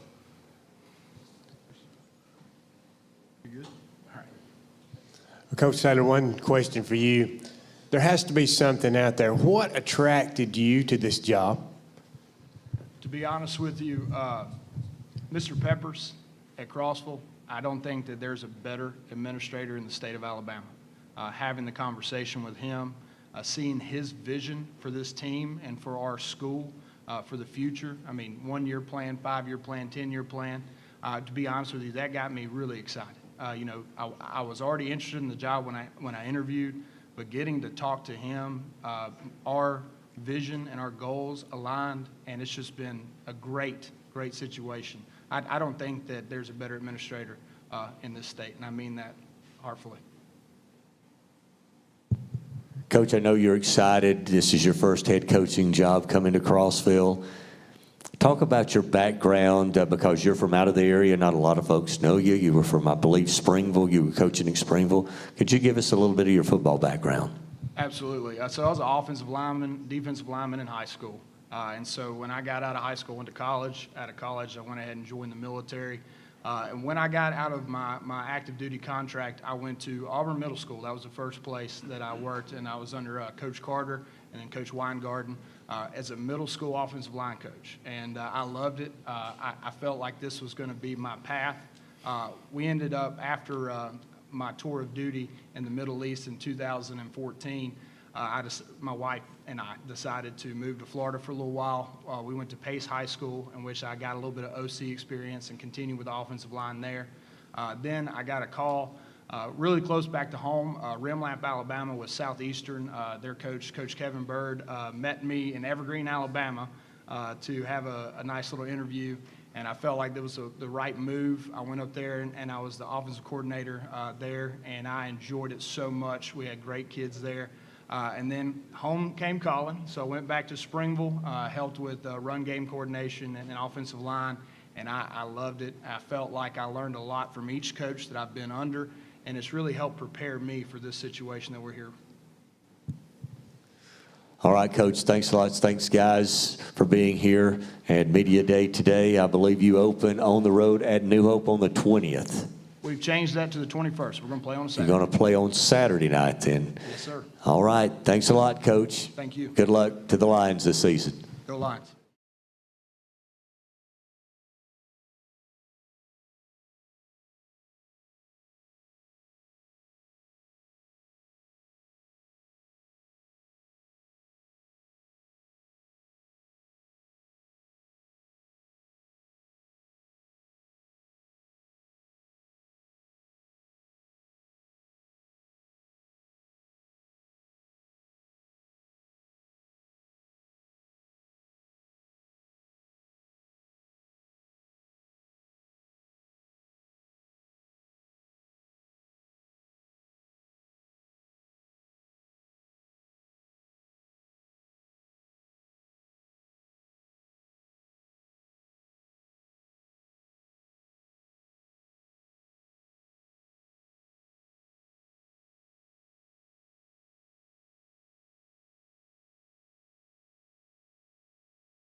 Better late than never. He says he doesn't read my text. I texted him yesterday, Tom Bevel Center.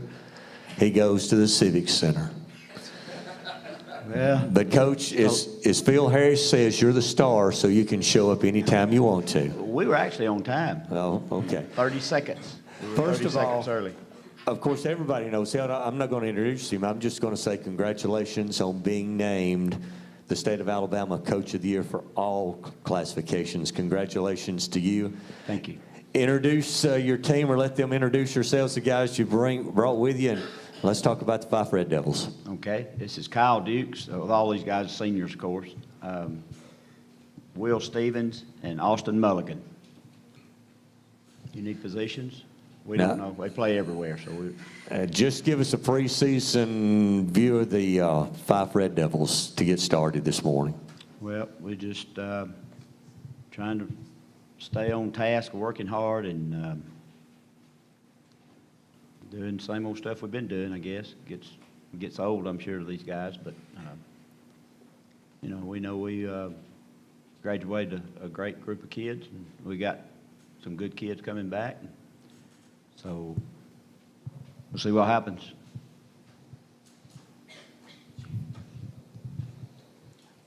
You know, I know you don't want to dwell in the past, and I always brag on you because you won't brag on yourself. But that's why I let you hang around. there you go. Yes, sir. Yes, sir. I'm your hype man, your unofficial hype man. That's right.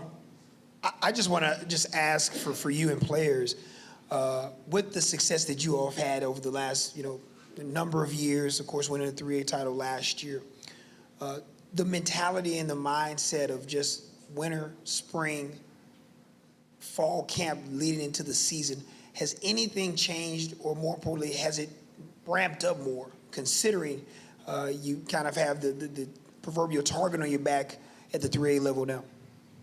You can start, yeah. We just try to work every year the same, and you're competing against the weight room some days and competing against the guy next to you, and we try to hold everybody accountable to do what they're supposed to be doing. That's why we don't have but 27, 8, 9, somewhere like that. But they paid the price to be where they're at, and nothing's changed, because there's always something out there that keeps my fires burning, whether it's talk of this and talk of that, and there's always something out there. If not, I'll find something. But that's why I'm officially retired, but I'm going to just coach, and so no, nothing any different as far as preparation, and not going too long as I'm there. We're going to take one game at a time and work every day to get better somewhere, somehow. This is a question for the players. So last season was the first season competing in 3A, and you went on to win a state championship. So can you take us back to that day? What was going through your mind, and what's the mentality for this season? Go ahead, Kyle. We just want to come back and try to do the same thing and just keep doing what we've done every day in the weight room and on the practice field, and always just keep the main thing first.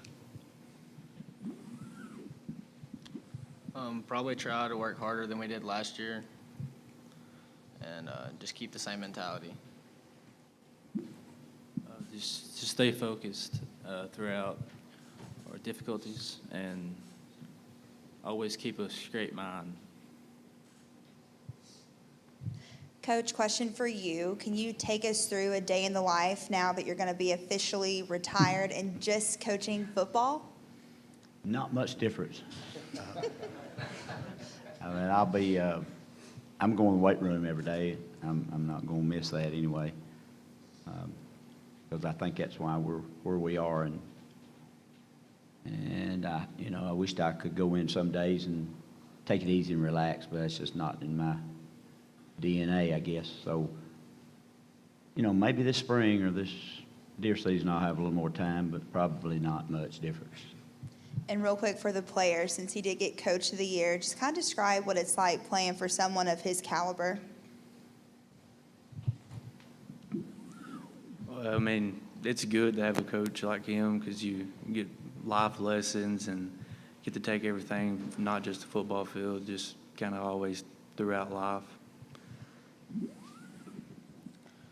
Yeah, like Cal said, it's amazing playing for a coach like that. And he always gives you life lessons. Like, it'll help you in life later down the road. Yeah, it's just the stories he tells us every day. And the way he works us, wants us to get better, everything we do. This question's also for the players. You guys got the T-shirts. See, you got the 3 rings on the one hand. What keeps you guys driven? Is it to continue to uphold that Fife standard going forward? Like, what keeps the wheels rolling in your guys' heads?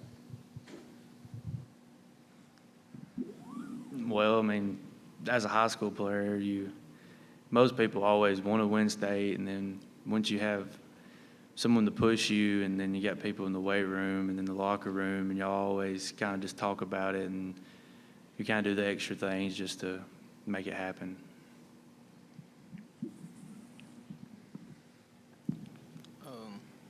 Probably keeping the drive in my head is just thinking about how we can win state this year if we can work hard and take one game at a time.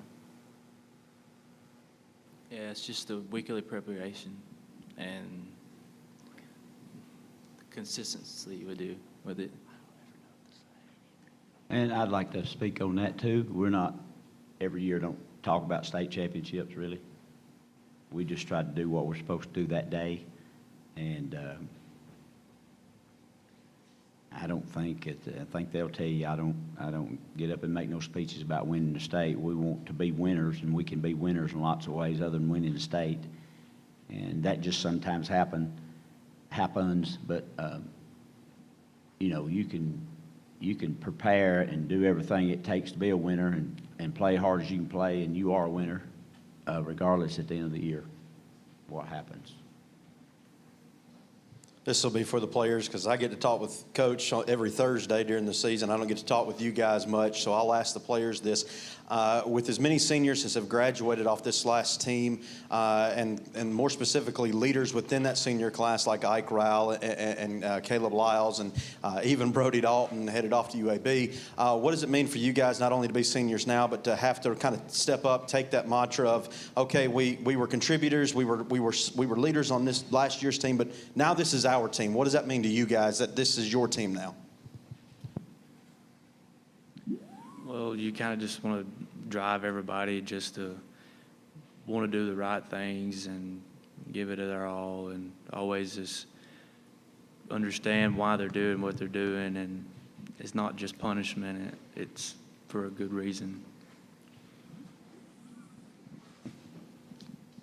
Definitely to keep them pushing forward and work harder than they ever have before plays a big role.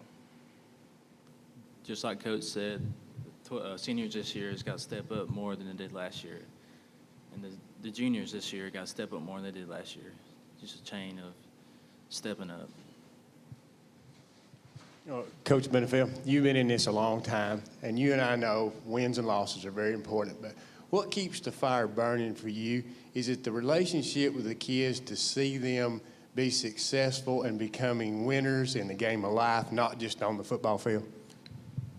Sure. I mean, that's part of it. It's always been a responsibility of coaches to hopefully a guy that leaves your program will be a better person than before he got to it. Now, people choose not to stay with it because it's not easy. We had a shirt printed a couple of years ago that it's easy. It's hard to play for us. It's harder to play against us. So that's just the way our motto is. It's going to be hard playing for us too. And you have to sacrifice, and there is a part of your life that's involved in that at certain times of the year that, you know, I don't take any excuses or whatever you want to call them, reasons to miss. You're going to be there if you're going to play football. If you're not, you don't have to play.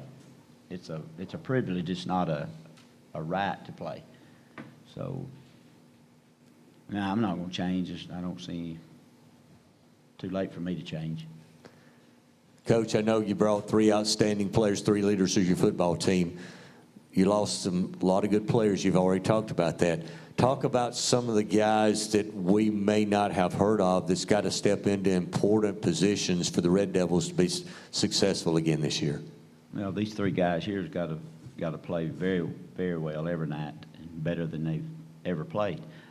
You know, we don't have but 5 seniors, so we don't have but 7 or 8 juniors. So, but anyway, we are what we are, and you know, like Tucker Wilkes, he's a freshman. He will be one of our guys on the line that we're looking to. Brody Hicks,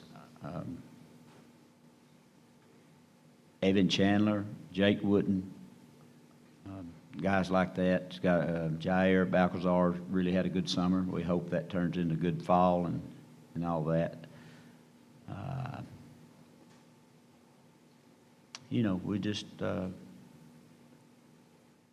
to play really, really hard every night and go practice hard every day, and which working out hard, practicing hard, everything leads to when it gets to Friday night, then I hadn't got anything else to do but go hard or go home, I guess. Used to be a T-shirt like that or hanging around.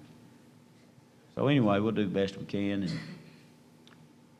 somebody beats us, we'll shake their hand, and they're better than we were that night, and we'll go to practice the next day just like we would if we won. We'll watch film, and we'll try to get better as the year goes on. And barring injuries, you know, we'll be competitive, I hope. I think you told me last week that you've scheduled a jamboree on the 12th with Mars Hill. Mars Hill. Is that right? 2 state champions playing a jamboree at 5? Right, that's right. Might as well play the best right off the So you're going to find out what you've got in a jamboree. So. Might not be anything I can do about it because I haven't got but 20. But, you know, we'll find out what we got. Try to get better with that. That will make you better. Playing better teams will make you better. Another question for Coach Benefield? All right, Coach. Congratulations again. Thanks for being with us today. Good luck to the Red Devils for 2021. Thank you. We appreciate it. Thank you for having us.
We'll continue. Is it afternoon? I guess it's noon now. So we'll continue with the Fort Payne Wildcats and Coach Chris Elmore. And his 3rd season, I believe, as the Wildcats head coach. Coach, would you introduce the players or let them introduce themselves and give us some preseason comments on your Wildcats? All right, we'll do. Not fired up about following the 5 Red Devils. That's kind of a hard act to follow. So, but it's always good to hear Coach Benefield talk. Helps me out every time I hear him. I've got on my far right Sawyer Burt, a senior tight end for us, and then I've got a guy some people have heard about, Alex McPherson, our kicker. And then on my left is Daryl Prater, kind of a do-it-all guy for us, plays defensive line and running back. And then a 3-year starter for us at center, Eli Frazier.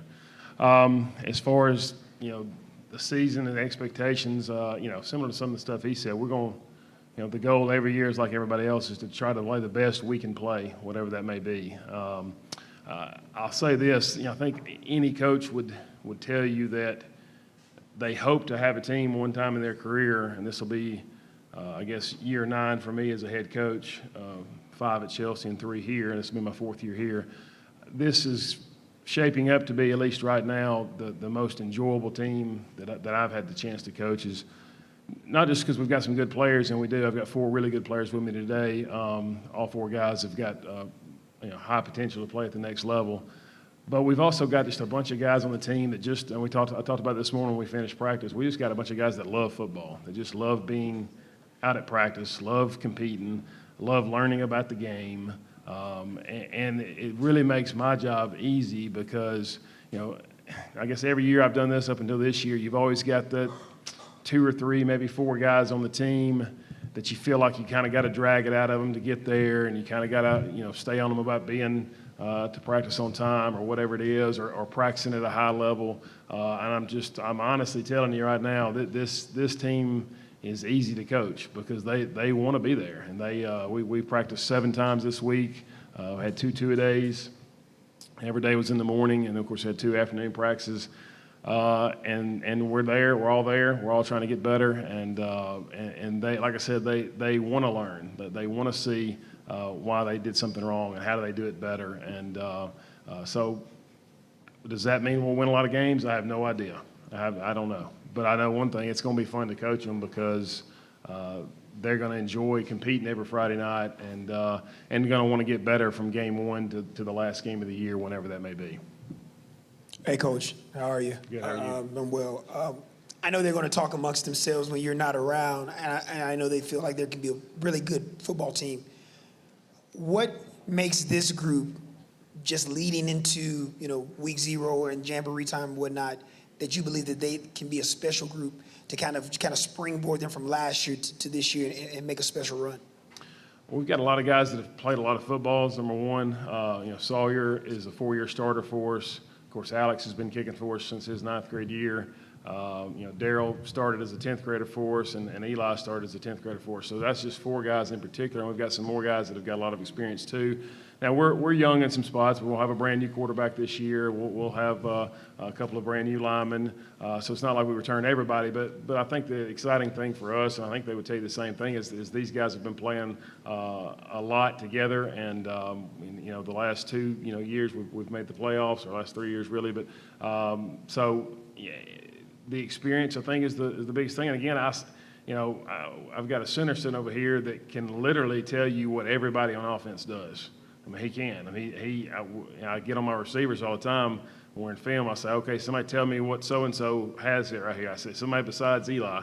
Eli don't say anything because he knows. He knows what everybody does. And Sawyer's the same way, too. Sawyer can tell you what everybody on offense does, and Daryl can do the same thing defensively. So when you've got, that much experience, and this is an interesting year for me in that being a coach's kid like I am, I've got a bunch of coaches' kids on my team. Daryl's a coach's kid. His dad's our defensive coordinator. Our quarterback, Jake Barnes, his dad was the defensive coordinator for Fort Payne a long time now. He's our principal, Patrick Barnes. So we've got a lot of guys that just love football and love the game and love learning about it. And I don't know what Eli's going to do one day with his life, but if he doesn't coach, he's missing a great opportunity because he's a coach on the field every time we walk out there. That's, to me, and again, I don't know how many games we'll win. I have no idea. But I feel confident to say that I think these guys will be ready to play every Friday night. And then if we're good enough to beat the team they're playing, then we will. If we're not, if they're better than we are, then they're just better than we are. And kind of like Coach Benefield said, we'll tip our cap to them and go on our way. But I think this group will show back up the next Monday ready to get better again. How do we improve? How do we make ourselves better? And, I don't know if it's the competition of all of them, and all 4 of these guys with me, and it's kind of Alex it'll start with him. Nobody's harder on him than he is. He has high expectations for himself, and that kind of bleeds throughout the entire team, and they all want the best for themselves, and that kind of makes our team kind of feed off that, if you will. This is for the players. We just heard Coach say a few minutes ago that he thinks this is his most enjoyable team, I believe is the way you said it. Why do you think you guys think it's the most enjoyable team? You guys are in the locker room every day. You guys are working out. You guys are running the laps.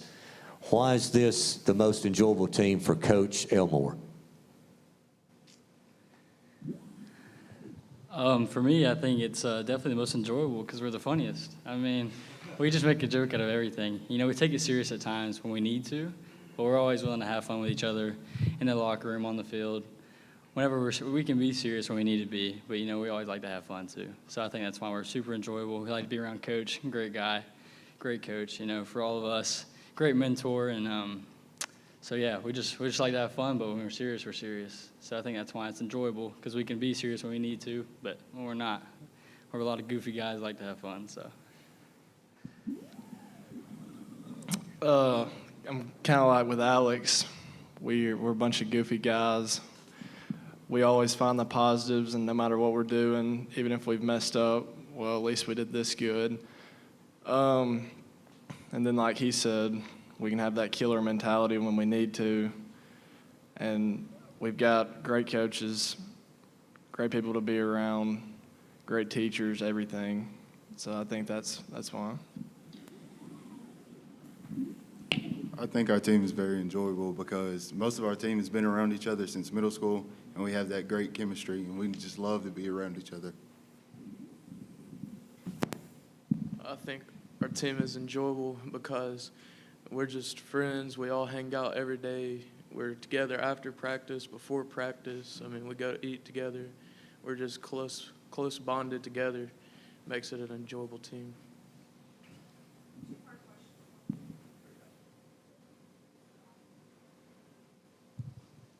Can you hear me? Okay. Two-part question for Alex. So you most recently committed to Auburn. So what stood out to you about Coach Harson's program? And then also, Coach said you set high expectations for yourself. So what expectations have you set for this last season? For me and Auburn, I definitely enjoy, like, Coach Harson and his staff are great people, great coaches. You know, they always, kind of like Coach Elmore, they want to build you as a football player, but also as a person. So they're one of the schools that really got to know me as a person instead of just a player. And, you know, that really spoke volumes to me about how they coach and how they are as people. And so for me, that's ultimately one of the decision makers for me. Great town, great people, great coaches. You know, you can't beat that. But for me this season, you know, for me, after all this recruiting's over, I'm just going to have fun, honestly. This season, I don't have as much pressure on myself as I had in the past. You know, obviously I want to perform great. That's definitely what I want to do. But, you know, I just want to have fun, yeah, for my senior season. But there's definitely going to be hopefully some long field goals, some big kickoffs, big punts. But, yeah, I just want to have a lot of fun. Hopefully not miss. Let's hope that. But yeah, you know, not as much pressure this year. Just have fun, be myself. So. Coach Elmore, you've definitely put your stamp on this football program. Right now, there's a lot of interest in this football team, not only community-wise, but the kids, you know, they're reflecting it. They're enjoying themselves. They're having fun. You got several kids out this year. Yeah, we've got 104, 9 through 12, which is about 20 more than last year. So, and I don't.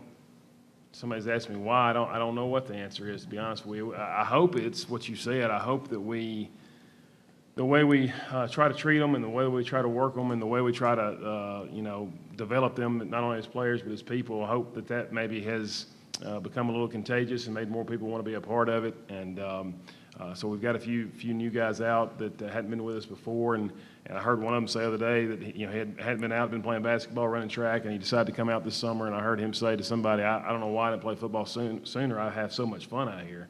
So that's nice to hear. And you know, obviously, it's a fine line, that fun word, because everybody knows that football's a tough sport and a hard sport and a very physical sport. But if they don't enjoy being around each other and enjoy being around myself and the other coaches, if it's a misery to come up there every morning, then you're not going to win many games. And so we try to make sure that we work them as hard as we can work them, but at the same time, it's an environment where they want to be a part of it. And I think, you know, so far that's been, you know, kind of shown by the interest in our program. And we're the same way at our junior high level. We've probably got 60 7th and 8th graders that are ready to go next week. And so we hope that will continue. And guys like these make that easy for me, because when they see Sawyer Burt make plays and Alex McPherson kick and Daryl Pareto make plays and Eli Frazier out there, it makes young kids want to be a part of that, hopefully, and be a part of our program growing up. Coach, do you ever get mad at your athletic director for your schedule?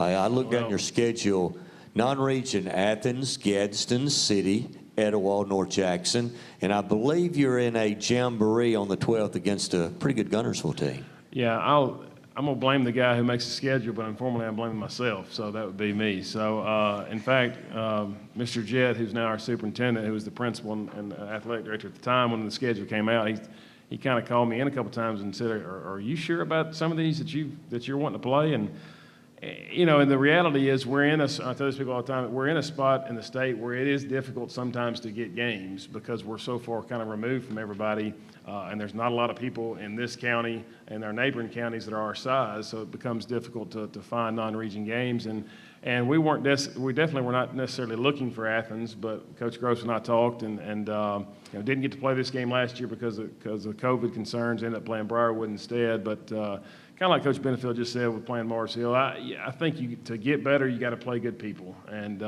we lost last year to Briarwood and Gadsden City to open the season, but we got better as a team, and we played well after that. So I think we're going to do our best to try to win those first couple of games. And but if we don't, I feel confident that these guys will see what mistakes we're making and we'll improve and we'll be ready for region play when it gets here against Arab. But yeah, I mean, going Guntersville, Athens, Gadsden City is not real smart probably, but at the same time, these guys don't back away from competition, and I think they'd be a little disappointed in me if we didn't play people like that. So I think they're excited about it as well. Well, Coach, I was going to piggyback with the players on that question. Guys, does that give you guys motivation here in the preseason, getting ready for the season this year with those teams on your schedule? Yes, sir. I love playing good teams. It just shows me that I love going against competition. It makes me know that I'm getting better and it's making someone else better. And I just love playing competition. You know, as a kicker, for me, it's not as difficult, to say as when we're playing tougher competition, you'd say.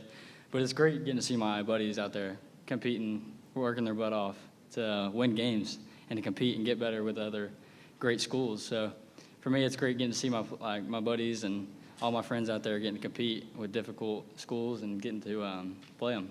Makes them so much better, I would think. Instead of playing some easy school where you win every time, it's better to play iron because iron sharpens iron. So. Yeah, that last thing Alex said about iron sharpens iron, I 100% agree with him because those higher caliber teams, they make us better in the long run. And I really enjoy playing them because they make me better, they make the whole team better. And it's just, I like it. Yes, sir. I enjoy playing teams like that because why would we put all this work in to just go out there and run through a nobody team and go through a team that makes you better in the long run? Coach, final question I have today, and the guy sitting to your right gives you a lot of hidden yardage. I heard coaches talk about hidden yardage all the time.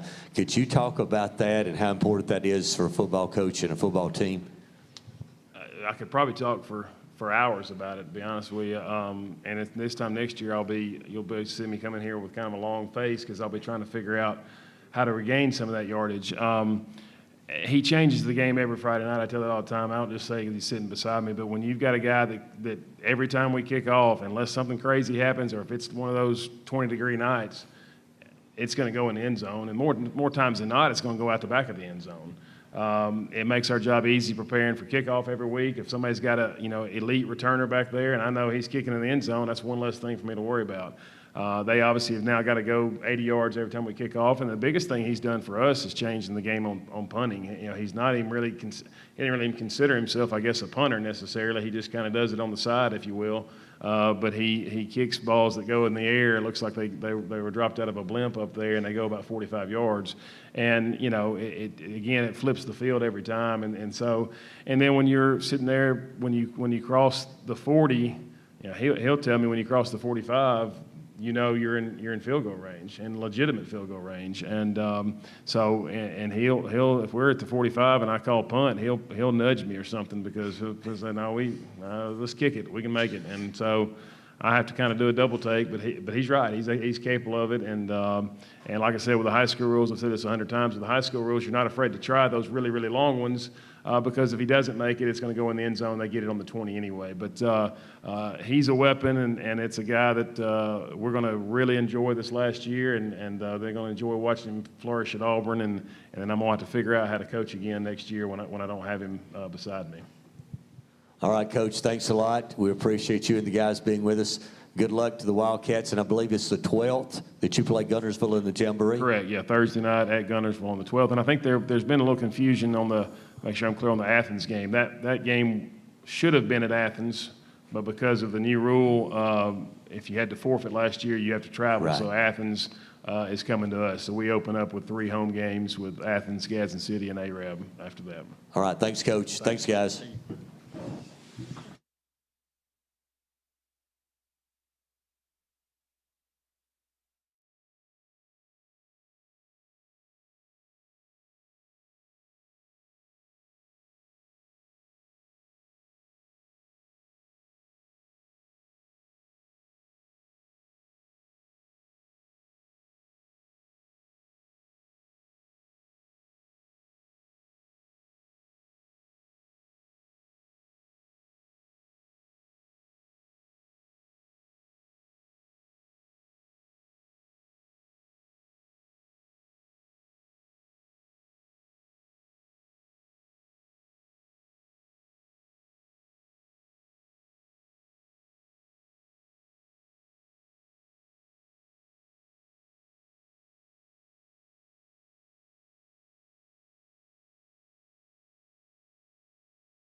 Our Jackson County portion of our media day today, and we want to welcome Coach Joe Hollis, his first season as a head football coach for the Chiefs at North Jackson.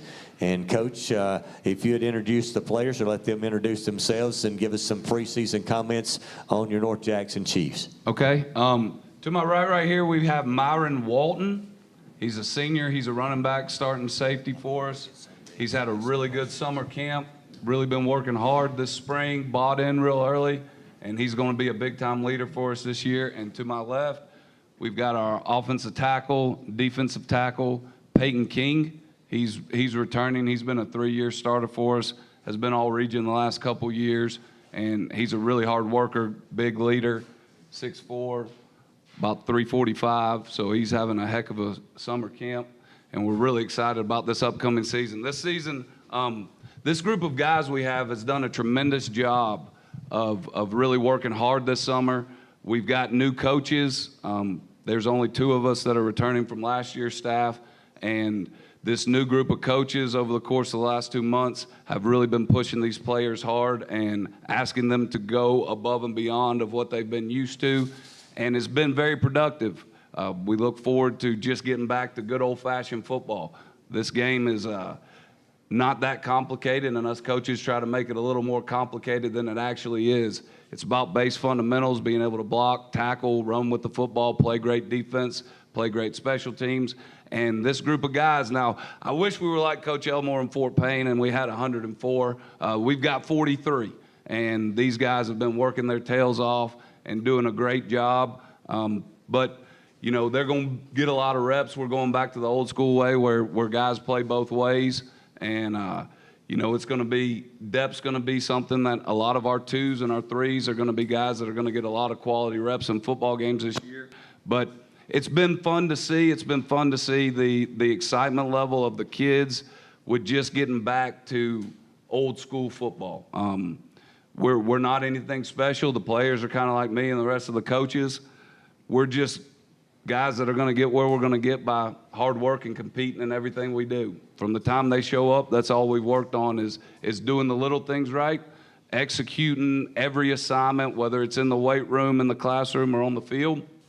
And we feel like this group's really doing it. They have worked hard, and there hasn't been anything that we've asked them to do up until this point that they haven't been ready and willing to do. And they're getting better every day, and that's a sign that you've got a decent team on your hands when they can get better every single day and improve at something. Well, Coach Hollis, tell us a little bit about yourself, your background. How did you get to be the coach at North Jackson? Well, I'm like Coach Elmore and Coach Kirby and a bunch of the coaches that are going to be here today. I'm a coach's son.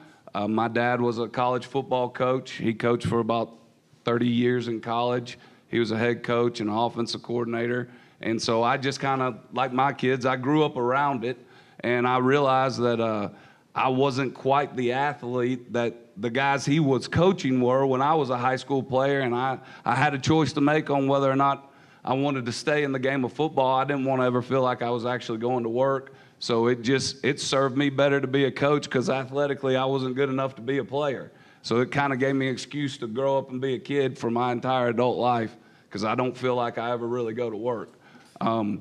But, you know, I got the job. I was a college coach for 9 years and got into high school in 2009 at Oak Mountain and worked at 3 or 4 different high schools until I got to North Jackson, and I came to North Jackson in 2014. I'd worked with Philip Lawley for 7 years at Auburn, so I kind of knew of North Jackson but hadn't been up here. And then when we moved here, I came when Coach Rose came back the second time in 2014, and it became home. Being a coach's kid, you're kind of like an Army brat. When I was growing up, we moved every 4 or 5 years. So I've been here now. Next year will be year 8, and my kids go to school in Jackson County. My wife's from Stevenson, Bridgeport area. So this is home. This is the closest thing we have to home. So this is where we want to stay. We're building a program from the ground floor up all the way Little League to middle school to high school. We've got about 7 or 8 assistant coaches right now, and they're doing an absolute tremendous job. It's going to be an exciting time. But the way this all panned out, heck, it's all timing. You never know. You just work your rear end off like our kids do, and if the opportunity comes, you try to get it, and it just worked out that way. Well, this question's for the players. Guys, of course, you know, Coach Hollis has been there, but you had a different head coach last year. What does he bring to the table now that you like? Well, Coach Hollis, he really improvises the little things and working hard. That's what we've been doing, just little things. I like he pushes us every day. He you know, he tell us, you know, we're gonna do this and we're gonna do it right. And you know, and if we don't get it right, we're not gonna. I mean, we're gonna do it every single time until we get it right. And that's what I like. Coach Hollis, right here. First of all, congratulations on the hire. And I guess I got 2 questions. First, talk a little bit about what you have picked up from being the coach at North Jackson, what was from, you know, from your dad. I know all the years. I'm sure he calls you a lot and tells you what you need to do. Sure. No. Well, he's kind of a silent observer. He's been with us during fall camp. We started fall camp on Monday because we didn't play in the spring. So he's been here evaluating us all week and really evaluating me. He's evaluating the players and the other coaches, but he's got a list of notes as soon as practice is over of things that we can work on and get better. And when you have that sort of experience, you're not very smart if you don't use it. look, this head coaching thing's a little bit overrated. We're as good as our assistant coaches. And that was the number one job when I accepted the job and became the coach at North Jackson, was to go out and find the best assistant coaches for our players that we can have. High school football, especially in rural county areas, we're the moms, dads, bus drivers, transportation, food supplier for a lot of our kids. So when you're going to do that on a day-to-day basis, you know, you've got to have a great support staff of assistant coaches that are going to be ready and willing to do that. You know, and we've been able to do that. We're really excited about the hires that we've made. We're really excited. We've got a lot of experience, and we've got a lot of young, energetic coaches, and it's been a great mix with our players because, you know, I'm right in the middle, which is kind of a good thing because I feel like I'm a little bit older, but I'm right in the middle age-wise. And when you have that, there's different coaches that players can relate to better, and it's been very exciting. It's been exciting to see it all mesh together this fall. And also, talk about your philosophy. I know last year, Coach Tygard, you know, things were pretty wide open and you know, some crazy things. But what is your philosophy on offense and defense? I like to just play pure old football. You know, we're looking about getting lined up, making great plays on defense, not being a misaligned, coming downhill, speaking with our pads. We want to be physical in everything we do. If you're a receiver or a running back or a tight end, you're going to block, and you're going to block like your hair's on fire if you want to touch the ball. And then if you're on defense, you're going to get lined up right and you're going to make the tackle, or you're not going to play. And our guys have done a very good job of that this summer camp. Again, we're trying to minimize what our players are having to learn and trying to be able to focus on just pure football, blocking, tackling, running with the ball, playing great defense, being great on special teams. And there's not one way to skin this cat. Other coaches have different philosophies, and that's fine. And not all of them are bad. Some of them are really, really good. But we try to fit to our players. Going out and hiring these experienced coaches have allowed us to tailor our offense more towards what our players do well. So we're still going to be a physical football team. We're going to be able to run the football. We're going to be able to throw it when we want to. And if we can do those things, we'll have a chance to be successful. For the players, you guys will open the season in a pretty big rivalry game at Scottsboro, a game that was, you know, kind of hard fought on the end of things. You didn't come out the way you wanted to. What are you guys looking forward to about that game? What does it mean to play in that rivalry game, and how are you looking for that to set the tone for the rest of the season? The game means a lot to me. I just want to go out there, you know, execute, do whatever we got to do to win. That's really what I want, and, you know. To me, the game means almost everything, really. It means a lot to the community, to the players, to the coaches, to the school. It means everything.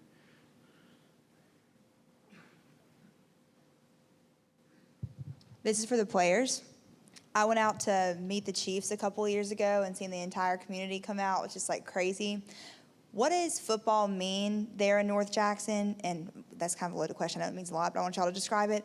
And then kind of just explain what it feels like to be the guys there in North Jackson, in Stevenson, having all these little kids and the community look up to y'all.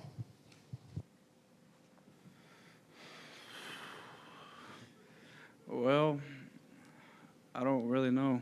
I remember when I was a little kid, I Meet the Chiefs and meeting the guys, it was looking up to your role models. And now that I'm in those shoes, I try to be as good as a role model as possible. I try to, you know, I like being, you know, the leader to everybody. I mean, I wouldn't say I like attention, but, you know, I like showing everybody that one day you could do this. Coach, do you play in a jamboree on the 12th or 13th? Yes, sir. We're going on the 13th. We're going down to Brookwood, right outside of Tuscaloosa. And we're going to play Brookwood in a preseason game. And then open up with Scottsboro. And was there a reasoning behind you and Coach Bell, both of you are new head coaches, to move that game to the first game? And I also noticed you scheduled a rivalry with, I believe, South Pittsburgh in there too? Well, it just kind of lucked up. when I got the job, Coach Bell and I talked probably the afternoon when I got announced that morning. We talked that afternoon, and he was looking to move the game to week 0 because he wanted to be able to have an off week during the season, and I thought that was a terrific idea. Being able to schedule Scottsboro week 0 has changed the intensity of the summer. We've been able to have a carrot that we can dangle in front of our players that they know what they're competing for. And by moving it up, it's right around the corner. And it just so happened to really benefit us. We moved them from week 5 to 0. And anytime you play an out-of-state team like South Pittsburgh, their rules are different than ours in the preseason. They get to play 4 preseason games. So I did not think it was in our players' benefit at all to play that game early. And with the opportunity to move Scottsboro and get them week 5. And we did that for our seniors. Our seniors in our community being able to play on the road in a big game every year and being able to have either Scottsboro or South Pittsburgh at home was very important because those are going to be big-time atmospheres, electric atmospheres. We've never played this game since North Jackson's been a high school. So it's going to be a lot of fun, and it's going to be something exciting for the players to look forward to. And anytime you can play these non-region area games and they can be big-time rivalries that matter for pride, it's fun and exciting for the kids because, again, this is high school football. We need to play games that these kids are going to remember. And where we're located in the state in 4A football, we're kind of over in that corner. So most of our teams, we got to go to Huntsville all the time. Well, our older fans and some of the fans that have been a part of this deal since it was Stevenson and Bridgeport, they want to see some teams that they recognize that they used to play, and it will draw bigger crowds and get people out there. So when it just kind of lucked up, Coach Bell and I talked about it, then Coach Jones and I over at South Pittsburgh talked about it, and it wasn't really hard at all. It took about 24 hours to get everything done. All the principals, all the superintendents, everybody was on board, so it just kind of happened really quick, and we're very excited for that. Thank you, Coach. Thank you, guys, for being with us today, and good luck to the Chiefs this year. Thank y'all. We appreciate it.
The North Sand Mountain and Coach Keith Kirby beginning his 6th season as the North Sand Mountain head football coach. I believe last year 11 wins, Coach, the most in school history.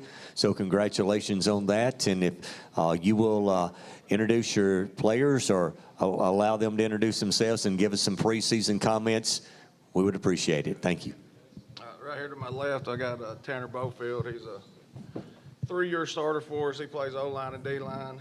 And to my right is George Luna. He's a running back, linebacker, DB type kid. We're going to move him around quite a bit. And to my far right is Derek Bearden.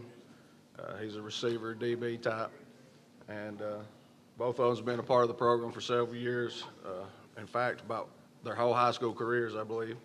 And several of them have got several accomplishments throughout the year, but this off season it's went well for us. You know, kids have been coming in, working hard, and we're just trying to get better every day. Coach, I know you lost some great offensive players after last year they graduated. Could you talk about some of the young men? I know these on the stage probably are some of those. Talk about some of those young men that's got to step into those key positions this year for you. I mean, every year, you know, you lose good ones every year, so it's kind of like putting the puzzle back together each year. And we got several good ones returning as well, so, you know, we try to look at it like as the whole team aspect's going to have to pick their game up all over the place. So, you know, it's a lot of people, several people's going to have to step up all over the place.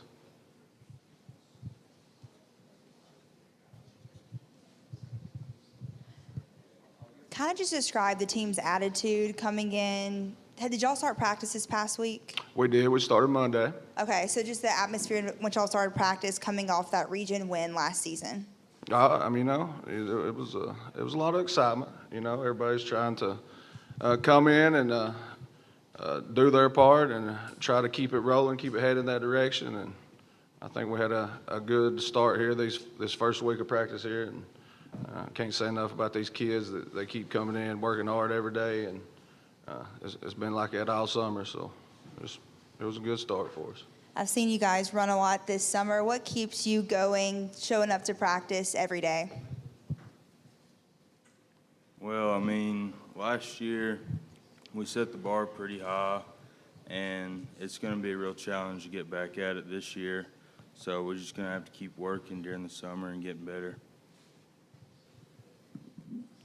Yeah, we're just going to have to keep on going, running, set the bar high, like Tanner said, and get tense. Yeah, we've really just been working hard. We've been running a lot, just trying to get better, to win. Coach, I've got your schedule pulled up here, and I don't know if this is accurate or not, but according to this, you've got 7 away games. Is that correct? Is that a thing of COVID, or what's the schedule look like for you? That is inaccurate. We've got 5 and 5.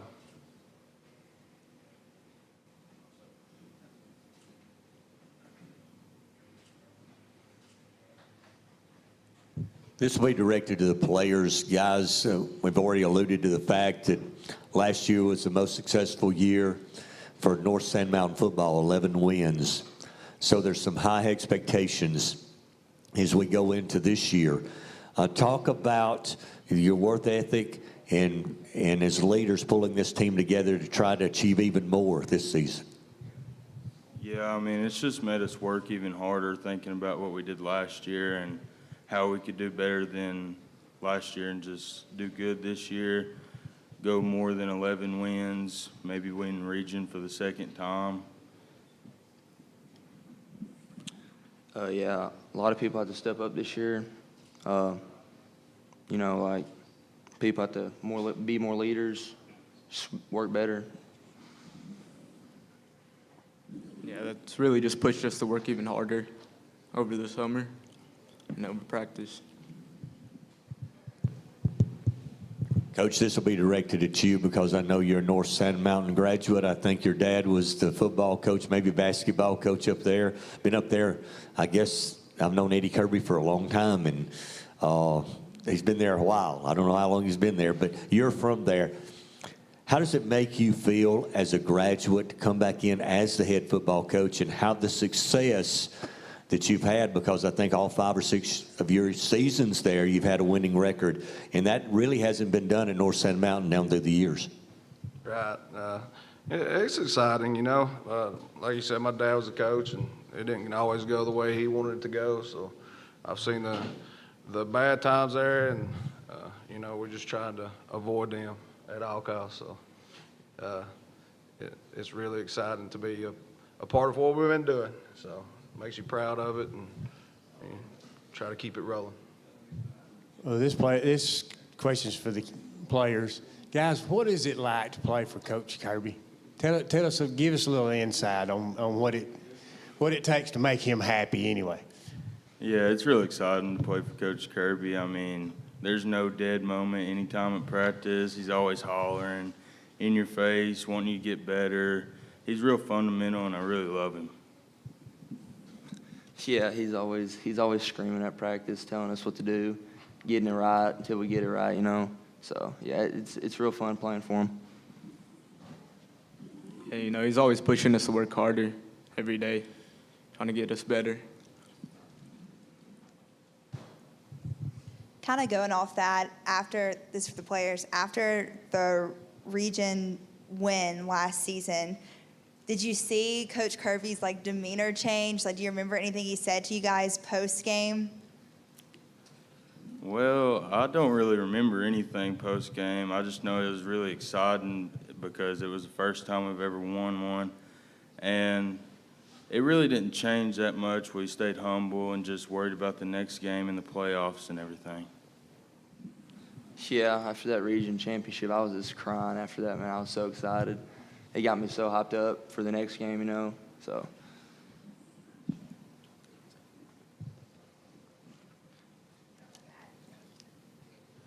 Hey, Coach, how do you build off this, and what has this meant for the program?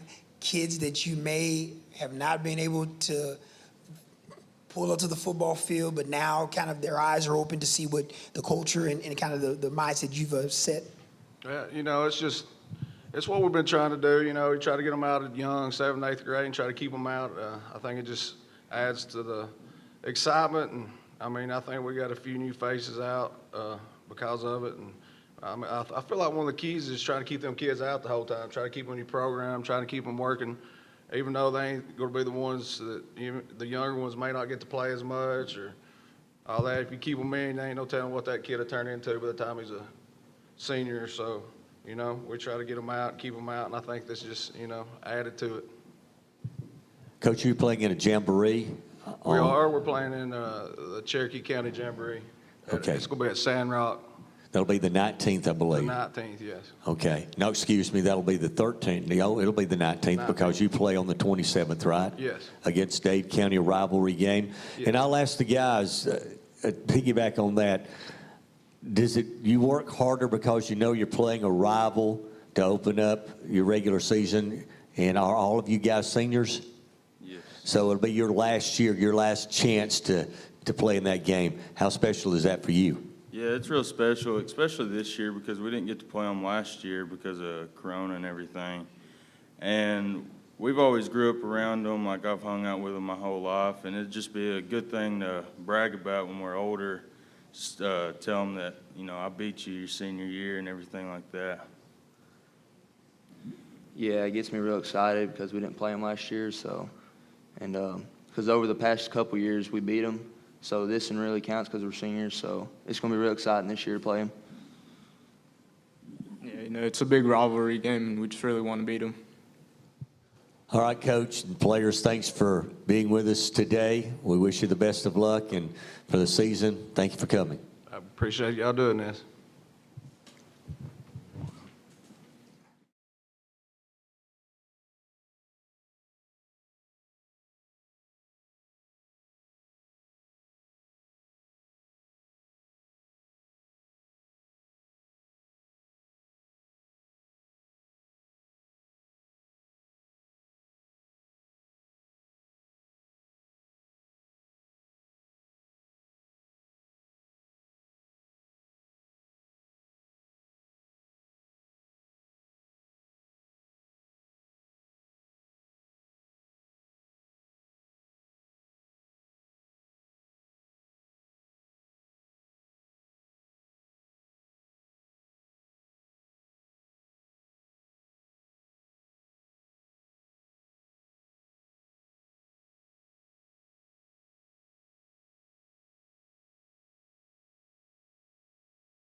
Head coaching job. First year as a head football coach, I believe. Coach, you were at Boaz as assistant last year, so congratulations on getting the job at Woodville. Would you introduce the players or let them introduce themselves and then give us a preseason look at your Panthers? Yes, sir. To my left here is Dane Wilkes. He's going to be an offensive guard for us and linebacker.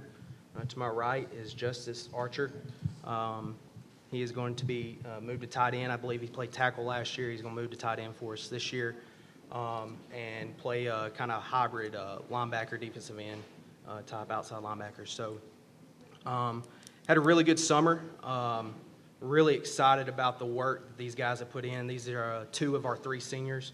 My other guy just couldn't get off work today, so I hate he wasn't able to make it here. But you know, those 3 guys have been, you know, kind of the leaders on and off the field, on and off the in the weight room and such.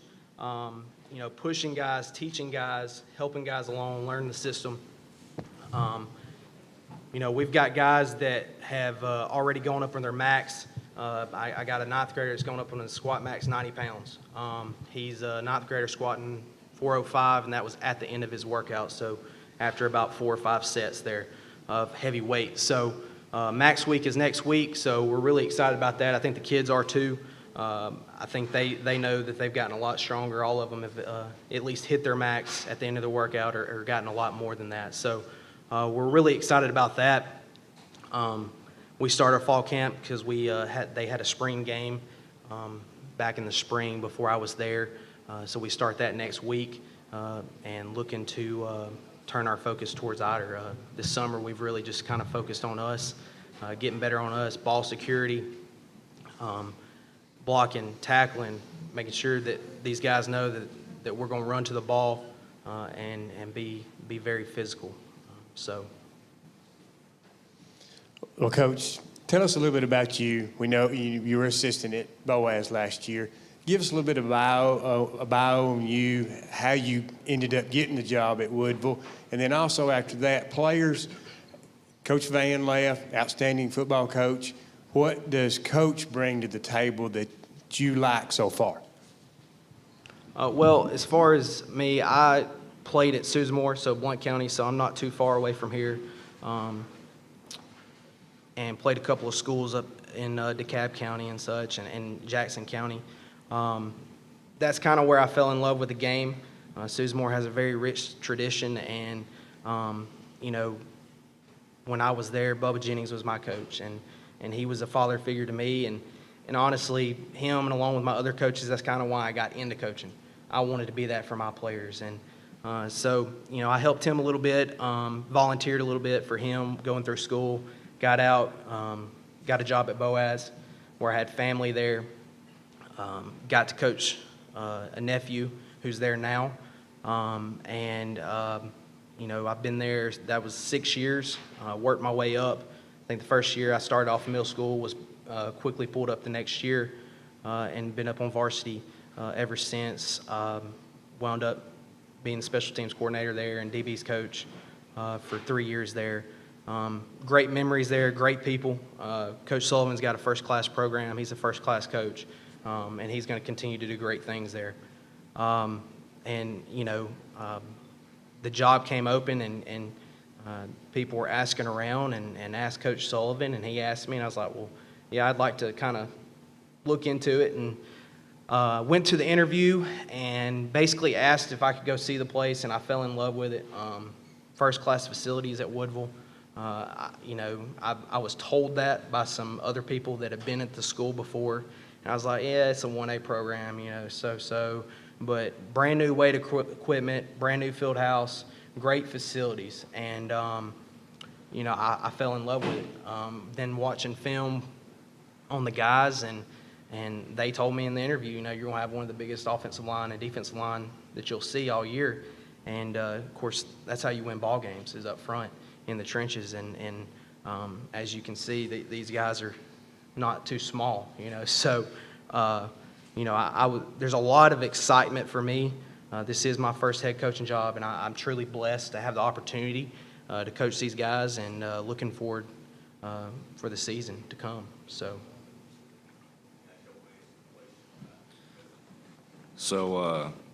with Coach Van leaving, it was kind of a big blow to a lot of us, and our team has shrunk quite a bit. But I think that with Coach Sanders coming, we've really weeded out a lot of the people that didn't really know if they wanted to be there.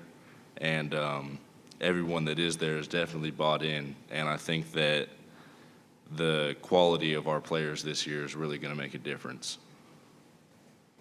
Yeah, like he said, with Coach Van leaving, it shrunk the team down. But now that we got Coach Sanders back, I think when school starts back up, we'll get a lot more players coming in for the season. Coach, a couple of questions. You've alluded to numbers, and you had 3 seniors. Talk about your numbers. Are they where they need to be? And the other thing is, new head coach coming in a new program, the changes in the philosophy that you're going to make there in the offense and defense at Woodville. Well, as far as numbers are concerned, I don't think as a football coach you're ever think that you're where you're at number-wise. I want every male athlete in Woodville to be on the football team. Football can change their lives, and our numbers right now are at 14. We do have light numbers. When I came in, I was there either the last day of school or the day before the last day. So I didn't get to see a lot of guys that were already out. I didn't get to meet Justice here until after, and actually ran his aunt down in the parking lot one day, and I was like, hey, I need to talk to we call him Maui. He's from Hawaii, right? Hawaii, Yes, sir. yeah. So we call him Maui. So I was like, I need to talk to this guy. All right. So is there any way you could tell him just come up to the field house and talk to me? And he's been at practice ever since. And so there's still some guys in the school that I hadn't got to meet. So we're going to still continue to recruit the halls. And I've talked to my coaches already about making sure that no matter who it is in our school, make sure they're continually building relationships with these kids. And if they don't come out this year, hopefully by next year they'll keep coming out. But it's like I told our guys now, the guys that we have, they're big, they're strong, they're getting stronger. I feel really good about them. They love the game of football.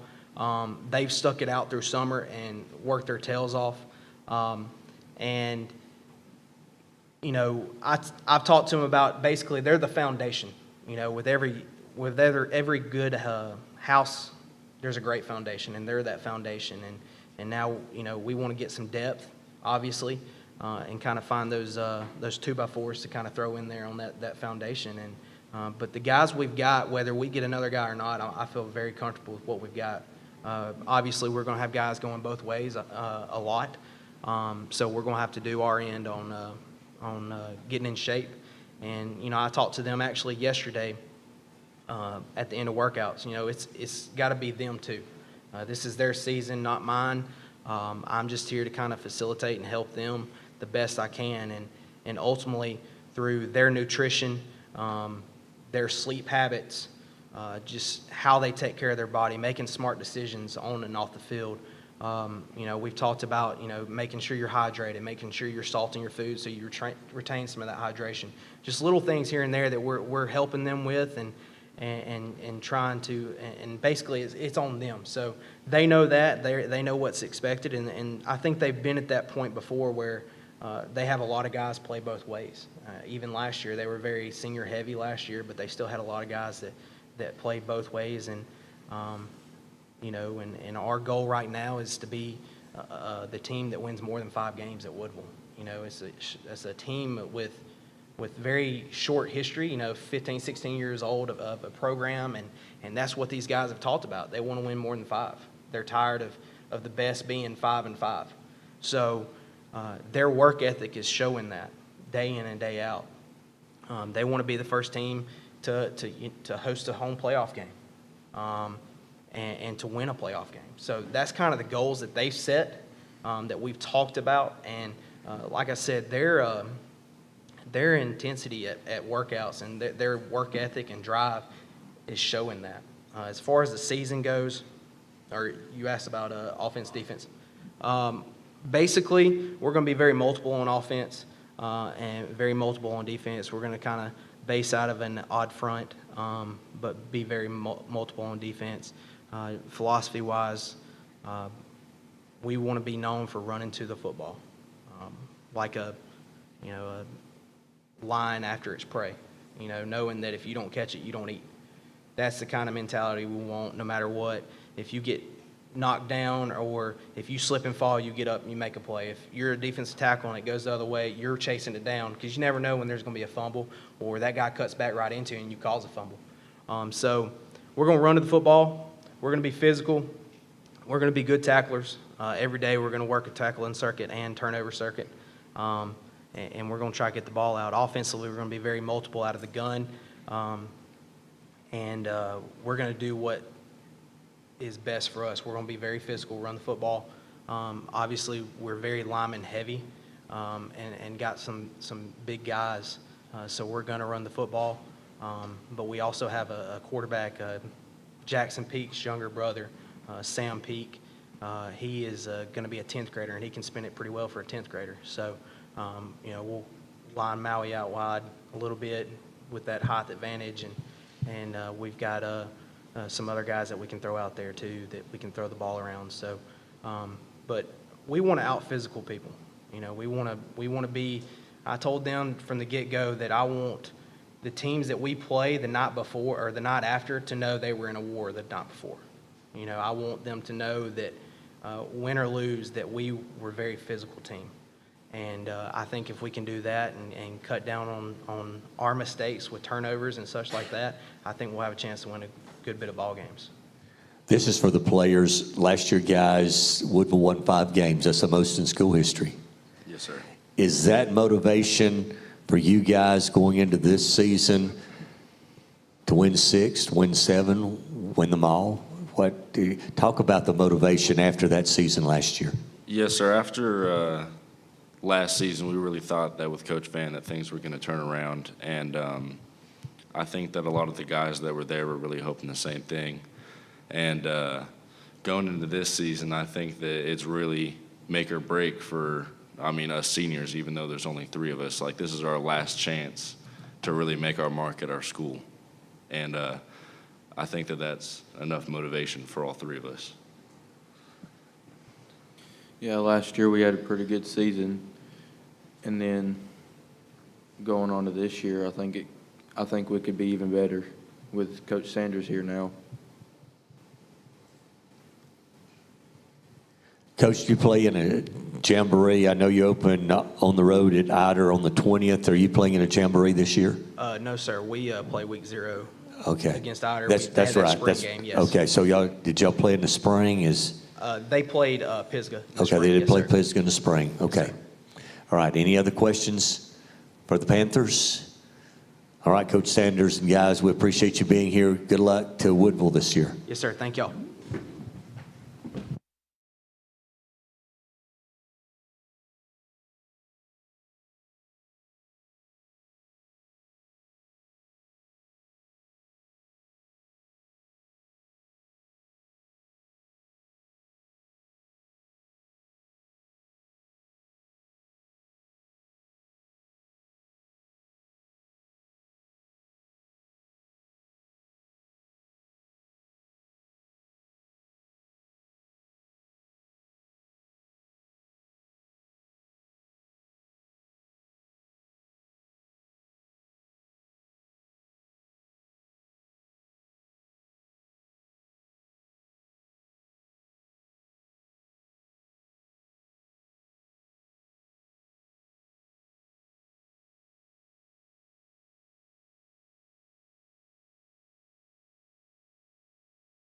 The Pisgah Eagles this afternoon, and head coach Luke Pruitt starting his 4th season as head coach for the Eagles. Coach, would you introduce your players or let them introduce themselves and then make some opening comments about the season for the Eagles? Before we get started, I'd just like to say thank you all for doing this. This is a great opportunity for our kids to get publicized, get out there. Thank you all for doing this for high school football. But to my left here is Dallin Phillips. He will be a senior. He'll be a 3-year starter. He started off and on as a sophomore, started both ways last year as a junior, and then, of course, this year we expect big things out of him on both sides of the ball. To my right here is Caden Hawkins, number 10. He forced me as a freshman to find a place for him to play. He ended up starting about 6 football games that year. He's made 170 tackles the last 2 years. He'll be a junior, plays Mike for us and plays tight end as well. To the far side is A.J. Gant. A.J. will be a junior. He started last year for us at left tackle and played defensive end as well. And all these guys have played in multiple ball games, and we expect big things out of them. Last year we were super young. We pretty much returned everybody offensively, 7 guys on defense. We've added some new faces, which we're excited about. We were disappointed in the outcome of the season. We were just happy to be able to have the season with the COVID and all those things. But we're excited about what we have coming forward this year. This for the player, guys. You know, this is Coach Pruitt's 4th year. He's kind of put the stamp on this football team, and seems like the foundation's built, getting better and better each year. And, you know, like you're talking about, or like Coach said, got a lot of people coming back. Is your confidence level good? You know, last year with all the distractions, this year you're able to mainly focus on football, school, and that has to make a major difference. In my opinion, our confidence is shot way up over this summer. We've had multiple guys go way up on their lifting, and it's just we're a whole lot more mature than we were last year. So I think that's going to help us a lot this year. I think that we made some improvements over the offseason. Our lifting has improved, and especially at practices, our morale has improved. It's especially because we were such a young team last year that all we had to do was grow up. We have more players coming back. We only lost 3 or 4 seniors, so I think that's going to be a big thing. I think the main improvement where we turned the corner was in spring football and during the off-season in weight room. Most of us went skyrocketed on our maxes because thanks to our strength coach now, Gilbert. He's really helped turn us into more mature, more better players, as well as Coach Pruitt. But in spring football, that's mainly where we found our momentum coming in. Coach, you talked about being such a young football team last year. Heading into 2021 season now, are you able to expand on your offense and defense this year with the players because they do have experience? Well, we had a new A.J. mentioned Coach Gilbert. We added him last year as offensive coordinator. But second year in the offense, this would be a lot of these guys have played multiple years. So it does help. We can get to page 2 and page 3, which we were not able to last year. So that's something that the growing pains, we were so young, we were not able to. But yes, to answer your question, we will be able to do more things, get further in the playbook than we have before. Well, Coach, this is kind of off subject, but got a new principal, Jamie Darwin. What does it mean to have him back part of the program? Because, you know, he bleeds that red, and he definitely supports any athletic sport. What does it mean to have him on board? Well, our old one's in here somewhere, Dr. Prestridge, and I have a lot of respect for him. He did a lot of things for us. He was athletic-minded, and he had opportunity to get closer to home. But Coach Darwin coming back, it means a lot. You just walk in his office, and everything's in there. You ask a question about somebody, the tradition that's there. He knows it. He knows everybody from all the different places, and I think that's very important. And in Jackson County, it's unique because we have different communities that the feeder schools feed to us. And I didn't think about it till we got up here, but Dallin has always went to Pisgah, but he lives in Dutton, so he has a commute. Oh, how long is yours? 25 minutes to school every day?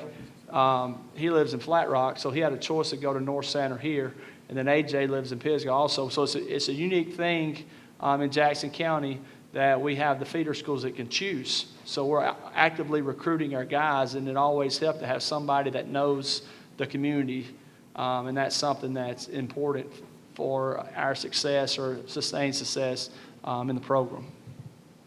Coach Pruitt here in the middle. Excuse me. I know that every year at the end of the season, once that final buzzer goes off, coaches kind of start looking ahead to the next season and beginning plans and kind of figuring out what questions are they going to have, where do they need to fill in things and find answers. It sounds like you've already found some of your answers thus far, but I'm sure you probably still have a lot of questions and that you're looking to get answered hopefully in the next few weeks as the season gets ready to kick off. What are those questions and what are you needing to see out of your group here in 2021? Well, something that we were not able to do last year that we're able to do this year is actually have competition. Pretty much we were in survival mode last year in a sense. But we have competition at every position, so we have it projected for when they finish in the spring. But, you know, we got 3 weeks starting Monday to pretty much, and it's going to be ongoing, but all the positions are open. But we have no one's just going to be, it's mine, but we have competition at every position. That's something that we didn't have last year. Kids played there just because there was nobody else. And I've reminded them this summer at different competitions that, hey, this year we got somebody that can replace you. So that's something that we look forward to, being able just to compete. Hey, Coach, I wanted to ask, how close do you believe this program is to kind of turning that proverbial corner? You guys, you know, have had some opportunities to be right there in the thick of things for playoffs appearances and whatnot. But how close are you to kind of getting Pisgah and the program and the community as a whole to that next level to where you want to get to the postseason consistently? So this is the 4th year. He was on the first, started, got involved, hands-on with our middle school program from the get-go. But our middle school program 2 years ago, we went 7-1. Last year, they went undefeated. So we have a lot of these guys that have been through it. We're excited. We think we're very close. I know I'm ready to get there because I'm tired of going 4-6. Those guys talked about going 5-5. I'm tired of going 4-6 or 4-7. So we hope we're to the point. We don't have a lot of seniors this year, but a lot of guys that have played. So we hope we're right there on the verge of turning the corner. But like we tell the guys, it doesn't matter if you show up to work. You know, you got to have production and results, and nothing's going to be given to us. We've got to earn it. So that's the thing that, you know, we're still striving to get better every day, but we hope this may be the year that we do turn the corner. Coach, I've looked at your schedule, and I know you play some really good off teams. What's your outlook on the regions this year? I know this region that y'all went into is just spread all over northeast Alabama. It's a big area. Well, going into a region, you would have to say North Sand Mountain. They won it last year. Until somebody knocks them off, you know, to me that they're at the top. And then Faultville, the same thing. I know they got a new coach, but he's been on staff, and they lost a lot. They probably lost the most of anybody in our region. Then you got Section over here. Coach Hammond does a very good job that they were there as well. Tanner was super young. You know, those are the 4 that got in. Tanner was super young last year. Coach Bonds does a very good job as well. And then surprised to, you know, there's a new coach at Ider. They have a lot of guys coming back. New coach at Whitesburg Christian as well. If you looked at our schedule last year, we can't take anybody for granted. The wins that we had were in overtime, and we had to fight and claw to get all of those. So I think you might shake us all up, and not for sure there. But definitely, coach has got a lot coming back in a skill position. I think he lost some linemen. But during the summer scout going through, North Sand has a lot. Derek was sitting up here. He's a great playmaker for them at wideout last year. I don't know where he's going to play him. You had the Boatwright kid or Boatfield kid here is a good player as well, offensive lineman. But so there's lots of uncertainty because we have new coaches in our region, and after the first couple of weeks, it'll shake out. But I would say those 4 were, you know, we're chasing. We're in chase mode. We were out last year, so those 4 are the ones that, you know, are ahead of us for sure, that we've got to earn our place in the region this year. This is for the players, guys. I think 2 of you are seniors, and I think Coach said one's a junior. Obviously, you're the leaders of the team. And Coach has talked about still a young football team. As you work out this summer as a team, as a group of guys, do you see the younger guys coming along to where you would like them to be as you head into the season? Yes, the young guys have done very good this year at being able to listen, because we've been in the program, you know, for a while, and we know what to do, and they listen to us and they learn, and they're there's plenty of room for improvement, to get bigger and stronger and faster. But as far as this summer goes, I think they've improved a lot. Yeah, we had a good junior high football team that came in. They went undefeated, if I'm not mistaken. I think that them coming in, they're just not thinking that they have a spot guaranteed to them. They think they have to still earn it, and that's a good mindset to have because it makes them have to work to get better and stronger. So, to answer your question, young players coming up, being able to compete, which is not what can happen at every school. That's what's more unique about us. We have junior high who can come in into ninth grade, who can come in and have the opportunity to start on varsity. Coach Pruitt, this question is for you. This team kind of reminds me of the way Coach Ledbetter in Plainview was last year. They had early success, and the confidence just began to grow and grow and grow because they were coming from the same area that you are, those 4 wins, not satisfied. But they got off to a good start and had a great year. How important it is for this team to get off to a good start this year? It's very important. You're right. Confidence is something that any team needs, but especially a young team. But we come out the gate with Sandrock, and we come up on the short end of the stick last year. I don't know if you remember. We were super young, and Ryan was here with us, 36. And he breaks his ankle the first drive of the year. That's the guy that we had relied on the year before, and it kind of, he was going to be our bell cow. So not only are we super young and our bell cow's hurt, in that game we're scrambling. So we get them at home. So we hope we have a great atmosphere there, and we'll see what happens. And next week we play Coach Ledbetter. We have to come to Rainsville to play. So they've got a lot of guys returning. Lost some of the backfield, but had some guys move in. But year in and year out, you start Sandrock, Plainview. Those are 2 tough, non-regions. So that's something that we're looking forward to. We wanted to beef our non-region up to have an opportunity to maybe make us better in our region. So that's something. Come out of the gate, then we go to Faulkville. That's a quick. Come out, coming there, and then we have to go to Whitesburg comes to us. So new coaching staff there, but it's very important for us to get started, like you said, get the momentum going, because once you can get on a roll, things seem to fall in place. It seems like people talk about luck. It's not luck. You make those breaks. That's something that. But sometimes it seems the teams that are winning, it falls that way sometimes. So that's something, but you have to make the breaks there that give you opportunity to do that. Hey, Coach, times change, but distractions, it seems like it gets more and more every year. How do you keep your team laser focused for the new season? We have 10-game season, but we play it 1 week at a time. That's the thing. We want to have the we're worried about us, but we have the opponent. We're going to break them down, but pretty much we don't get into any of the rah-rah, read the paper, or anything like that, which hasn't been a lot of talked about us in the last couple of years. But that's the thing that we look forward to is just a 1-game schedule. Every week, who's next. We don't look ahead. Like I said, we've got to do the little things right to compete each week, and that's the thing. We don't look ahead. That's what we tell them. Coach, you're in a jamboree this year? Yes, sir. We play Southeastern at our place. The Southeastern at your place, that'll be the 19th or the 20th? 20th, Friday 20th. night. And then on the 27th, you go to Sandrock, right? Sandrock comes to us. Okay. Yes, sir. All right. That's the Pisgah Eagles. Good luck, Coach. Thanks for coming, and thanks, guys, for coming. Good luck in 2021. Thank you.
It's time to hear from the Section Lions this afternoon, and Coach Chris Hammond. Coach, I believe this is year number 3. Yes, sir. And they're at Section. So if you would either introduce or let them introduce themselves and give us some preseason comments on your Section Lions, would appreciate it. Sure.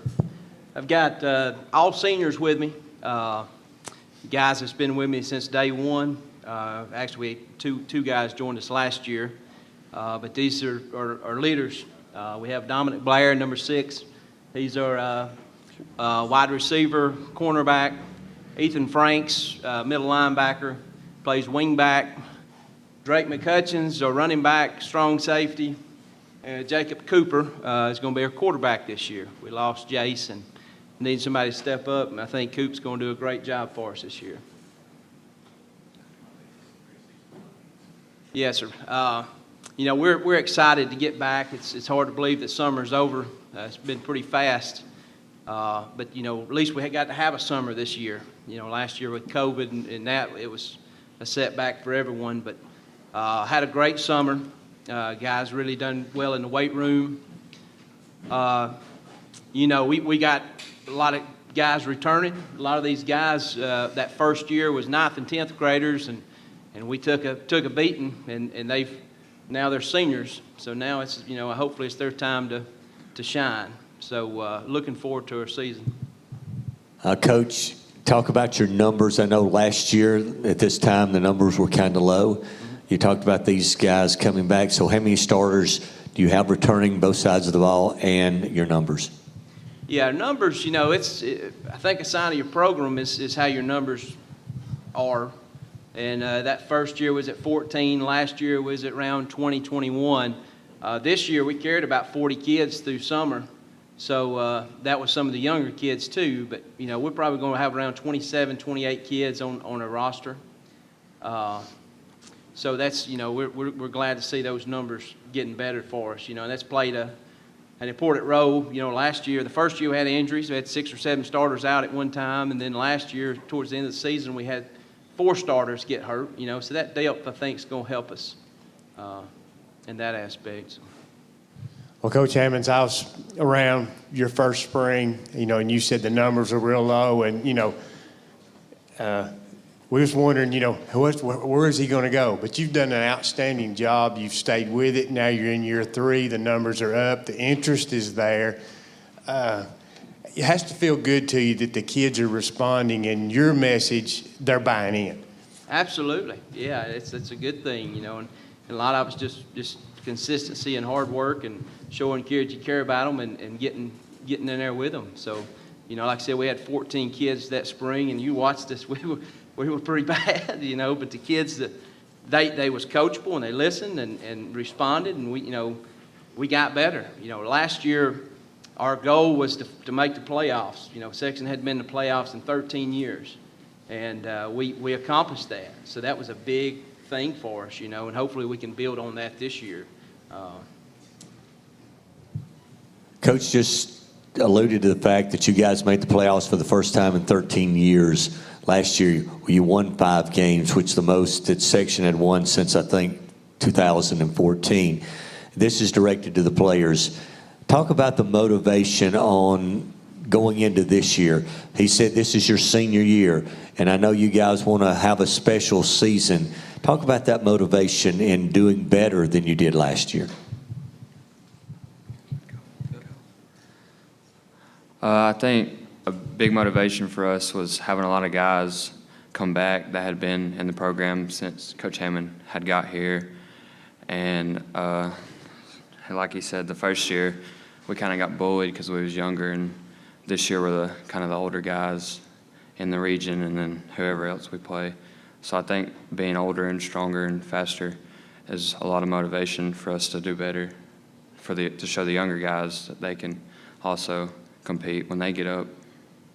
And winning 5 games last year, we felt that we could have won 6, 7, or 8 games, and we're trying our best this year.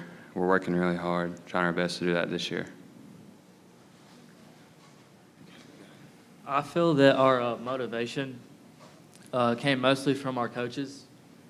They told us that if we would push ourselves and we would see the results from it, So we started putting in the hard work, and then when we started winning, it started feeling good. So everyone else started to come out and push themselves. Well, Coach Hammond's back during the spring. You and Valley had got together, and I talked to Coach Vincent about this, and both of you felt like you had kids that needed to play, and that's why y'all chose to have a spring game. He got a lot out of that from his kids. Did you get a lot out of it from yours? Oh, absolutely. Yeah, like I said, we got some of those guys that hadn't played and come out, so we needed to see where they could play and if they could play and where they could help us. So we needed that spring, and we had 31 kids through spring, and we found some guys that's really going to help us this year, and they're excited about coming out and being part of it. So, when we went into that spring, it's about evaluation and seeing where you fit. And, I knew what some of these guys could do, so we really, on defense, we started 4 or 5 guys that hadn't played because we needed to see what they could do. And, very impressed with some of them. They're definitely going to help us. So that helped us. We needed that spring because, the year before we didn't get that. We really needed it then. We're so much further along this year than we've ever been. So, that's a good thing. I'm excited for that. Going into the season, we're not worrying about who's here, who's there, everything. You talk about starters. I forgot about your starters. We got several returning starters coming back, 3- and 4-year starters for us. That's as far as numbers wise, I don't really have a figure for it, but all of our skill guys are back. We do have a new quarterback in Jacob Cooper, which he's 6'4", 215, and can throw it a mile. He's going to be pretty good for us. So and got guys to throw to. Up front, we're very young. We've got 2 9th graders that's probably going to start for us. 10th grader that's new and hadn't played. So, again, that spring, we really needed that for those guys to get that experience and to learn from their mistakes and move on from it. So it was good for us also. Coach Hammond here in the middle. You mentioned the goal last year was to make the playoff. That was one of the goals, and you guys accomplished that. Of course, getting in the weight room and communication, those are key things to making those goals happen. But the other thing is the mindset. You've got to change the mindset, and I think entering your 3rd year, you obviously have begun to make that change, getting to where your players want to be. As you hit this next season, as you prepare for it for 3 weeks from now, where is the mindset? Where do you still think you need to improve to accomplish a different goal now? You made the playoff, so what's next? How do you get to that mindset to get to that what's next level? Well, we just got to continue working. You can't ever be satisfied. The goal is to be undefeated and win championships, and to do that, when you accomplish one goal, well, then you need to work harder to get to that next one. And I think accomplishing the first goal gives you motivation and excitement that, hey, we've done this, and now let's go let's get better. So that was a big goal for us, and we did accomplish that. And so this year we're looking to build on that. We want that streak to keep going. We want to find the playoffs again, and I think we can compete for a region championship. I don't think that's out of reach. The last 2 years I didn't feel that confident, but this year I think we got the players and stuff to compete with anybody we play with. So again, mindset's anything you do in life. That's what I tell the kids. It's all mental. What you believe and what you put your mind to. If you think you can or can't, you're right. So we got to think positive and keep these kids, headed in the right direction and towards our goal. This question for the kids, of course, I know Coach Hammonds and I've known him for a long time, but what is it like? Here's a chance to throw him under the bus if you want to. What is it like to play for Coach Hammonds? Be good.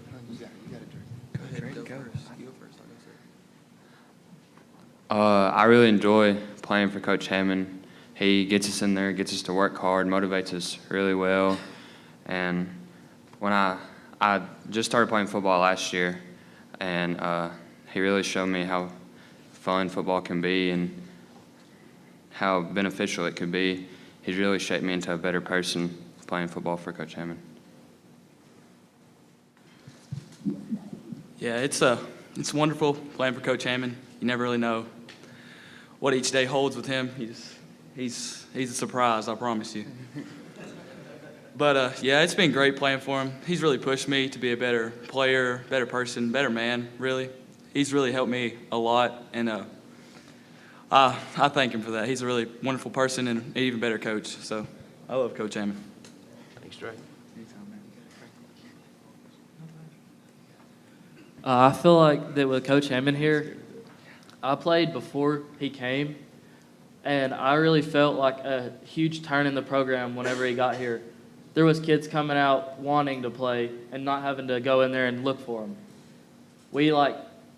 I started playing right before he came. And whenever he came, I've known him before I even started playing football. Whenever I heard that he was going to come, I played soccer for him, actually, when I was little. And I knew that he was going to be a big motivation for us. And making it to the playoffs really showed how much he's changed the program. I wasn't even going to play football, and he came to basketball practice many days asking me to play, and I just didn't feel right to go out there. And he came one last time, and I told him I'd come out there and give it a shot. And once I did, I never regretted it, and I love playing for him. Coach, and the players too, if you want to comment on this. As I look down your schedule, four of the first 5 games are basically rivalry games to me with section, because you've got Collinsville, Valley Head, then you've got North Sand Mountain and Ider. Is that motivation here in the preseason, getting ready for those rivalry games in the first half of your season? I think every game's important. The rivalry games it makes it more fun, but I guess as the old coach's mindset, you take it one game at a time, and that's how we look at it.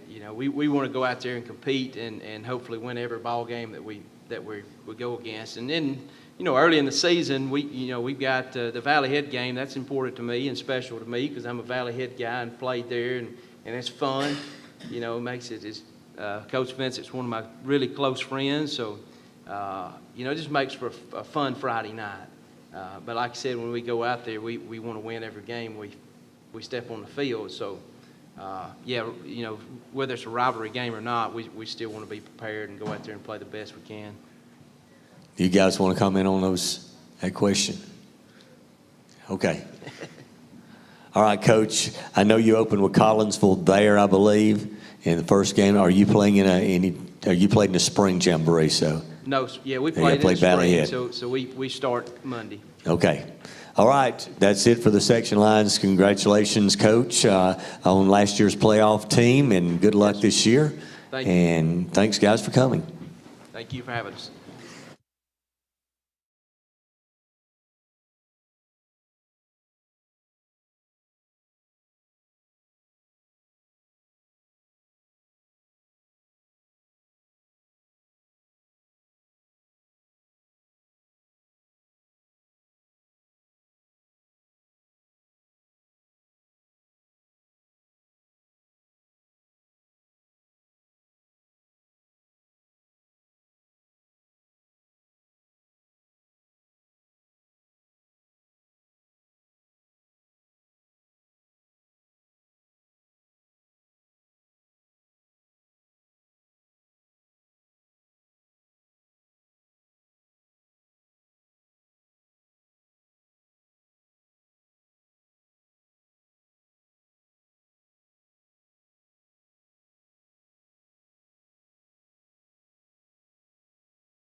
It up this afternoon. Our final team of the day is the Scottsboro Wildcats and Coach Chris Bale. And Coach is making his debut this year in North Alabama. I know, Coach, you were at Oak Mountain. I know you've been coaching about 10 years, so your first year at Scottsboro. So it's great to have you here. Would you introduce the players or let them introduce themselves and give us some preseason comments on your Scottsboro Wildcats? I will. Well, Jeff, I wish I'd only been coaching 10 years. This will be 33 for me. So Gab McCrary here is to my right. Started at safety last year, played also a little receiver, running back, and quarterback. He's going to be starting at quarterback for us this fall. To my left is Cade Holder. He started inside linebacker last year, and he'll be duplicating that again this year. Okay, just comments. I'm sorry, I wasn't paying attention. I apologize. When you get this age, you kind of forget some of those things too. I need reminders. If last 30 seconds, I've forgotten it. Excited to be in Scottsboro. Excited to be in North Alabama. Had 9 years at Oak Mountain. Had these guys we were talking about on the way up. Great community there. I've been doing this a long time. 9 years is the longest we've been anywhere. So it was going to take really a great opportunity for us to leave. And my wife and I both feel that this is that opportunity. I really, and again, at this point, all of us are optimistic, but I really, just as I looked at things and began to process the opportunity, I think Scottsboro is I really do believe it's a sleeping giant. I think we've got an opportunity to do things the right way, and I think we've got an opportunity to really build our program into one of the premier programs, not only in Alabama, but in the Southeast. Coach, you talked about Scottsboro being that sleeping giant. What are some expectations you have for this football program in year one as head coach? Well, I mean, in year one, and again, when you look at that, I think, when you talk about a program, what you're looking at is, are we doing the things that are going to bring out the full potential of what's there? And I think that we have that at Scottsboro. I think we've got, just community support, the fact that it is, we're a single school system, a city system, where you have everybody pulling in the same direction. The quarterback club has been phenomenal. The players, I mean, these guys, I tell people, if you've been in Birmingham, Mountain Brook, it's that, and I say this with all due respect, it's a little cult down there. When I came, people don't leave Mountain Brook. When I got to Scottsboro and as I started to meet people don't leave Scottsboro, and I think that is I think that's a great spot to be. I'm an old history major. This will be my fourth head coaching job. My first job, it was the 6th year the school had been built. My second job, it was brand new. We started from scratch. Oak Mountain had been there 13 years before us getting there. I love the fact that we're coming into a place that has such great tradition. Now, what are our goals this year? It is really just to lay the foundation, establish the groundwork that we're going to set going forward. But we're not going to define, and I'm going to say this, and I'm going to sound like a politician. I'm going to be talking out of both sides of my mouth. We're not going to define success based off of how many games we win or how many games we don't win. It really comes down to what we've been preaching to these kids is, are we maximizing our potential every day when we go out there? If you were to ask me, what are your goals this year? Our goals is for 10 weeks to play 4 quarters as well as we're capable of playing. If we do those things, if we focus on, I hate to steal a word, Coach Saban has made this a buzz phrase, but focus on the process, the results are going to take care of themselves. And that's what we've got to teach our kids, that everybody wants to win, but are you doing the things day in and day out that are giving you an opportunity to be your best? Because if you're not being your best, then it really doesn't matter if we won or if we lost. So my goals this year is to get our guys, we've got 65 kids on the roster, to get our guys to buy into the fact that every time we go out, we're going to be our best. Whether it's practice, whether it's a weight room session, whether it's classroom, whatever it is. Coach, being a new coach to the area, could you share your offensive and defensive philosophies with us today? We're going to run wide open spread, probably no backs. No, we're not. I've been an option guy for as long as I can remember. We will be, we'll carry that here. Being an option guy, I think a lot of people just assume all you ever want to do is run the football. I was a receiver in high school, but I ended up playing linebacker in college, and I think you've got to be able to run the ball to win, but you've also got to be able to throw the ball to win. There's going to be games when, man, we can run the ball up and down the field, and that's great. But there's going to be games when we play people, and they're going to pack 8, 9, 10 in the box, and we've got to be able to throw the football and win in those games. So, we're going to be able to do both. But if we can only do one thing, we're going to run the football. Defensively, we will, we'll be multiple. We'll have we'll base out of a 3-man front, but we'll also be able to go into, into some 4-man front packages. I think the key there is having guys that just are fanatical about getting off blocks and finding the ball carrier. And if we can get 11 guys on that side of the ball that are flying to the football and arriving in a bad humor when they get there, I think we're going to be okay. I want to ask the players a question. I know Coach Jacobs was there about 4 years. Coach Bell comes in this year, brand new coach. Has he won over the team? Talk about that and winning over the team, and has the team bought into everything? I don't know how much he's changed from Coach Jacobs, but y'all had to get used to him too. Yeah, it's definitely different. With Coach Jacobs leaving and Coach Bell coming in, well, I feel like we've bought in pretty well. It's been a process, but it's getting better every day, and we're going to be ready. I mean, every coach is different, but like Coach Jake, he was a great coach, a great man, love him. But Coach Bell coming in, preaching his philosophy, I feel like we've all adapted to him very well because some of the same philosophies Coach Jake had, Coach Bell has brought. So, like, I feel like what Coach Bell brings to the table is, like, what we really look for. And we love Coach Bell with all our heart. Here in the middle, I'm going to ask 2 questions. I'll ask one and let you answer. First question will be for the players. Everybody felt very fortunate, first of all, to get to play last year with all the uncertainties. But you guys in particular, you had your season cut short by 2 games. You didn't get to play. For you guys, what does that mean for you to use as motivation? How have you used that this offseason to get to where you want to be, even with Coach coming in, a brand new coach for yourselves? I'm sure you guys have been putting in a lot of work. How have you guys used that, not getting those last 2 games in, as motivation for this upcoming season? Well, it really just makes you thankful, really, because you get to take stuff for granted whenever you play and you play and you play. When something like that happens, it really opens your eyes like, wow, this can end like really quick. So we're treating each day like it's our last right now. To be honest with you, just practice as hard as you can every day, just as it would be your last. Yeah, just not every game due to COVID is like guaranteed because it can, just like Coach Jake said last year, not every game's guaranteed. It can end just like that. So what are you going to do to, push yourself to make yourself a better man? So, yeah. Well, those are good answers. And by the way, I think we can all agree here that this is the sharpest dressed team been here today. But second of all, for Coach, I know that Coach Jacobs was the one that put this one into motion. But last season, one of the games that these kids missed was getting an opportunity to have Fife come to Scottsboro and play at the end of the season. I know we're still in July. That's in October, at the end of October.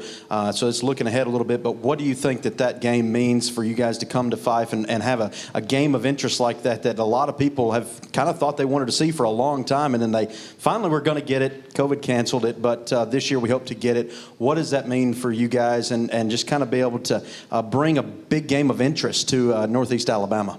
Well, the first thing I did was I called Coach Benefield and asked him how much would it take for us to get out of that ball game. No, I think, the reality is, and again, we got 9 games before that, and I don't want to get ahead of ourselves, but Paul's done a great job there. And I think anytime you get an opportunity to play against great people, then you want to jump onto that. So it is an opportunity for us to play a quality program. It's one reason why we moved the North Jackson game to game 1, because I wanted, right out of the gate to have a game that meant something. And, what better way than to put a game on the map like that? But that's, the thing I told our kids, when we were in Birmingham, I said, there are people all across the country that would kill to play in games of the magnitude that we got to play in every week down there in that region. I think that's the thing here. And if you look at our schedule, and we've got, again, we've got some quality opponents on there. Fife certainly at the end, but I mean, again, North Jackson, Madison Academy, Oxford, our first 3 ball games. I mean, those are going to be huge ball games, and I've coached in several different states, and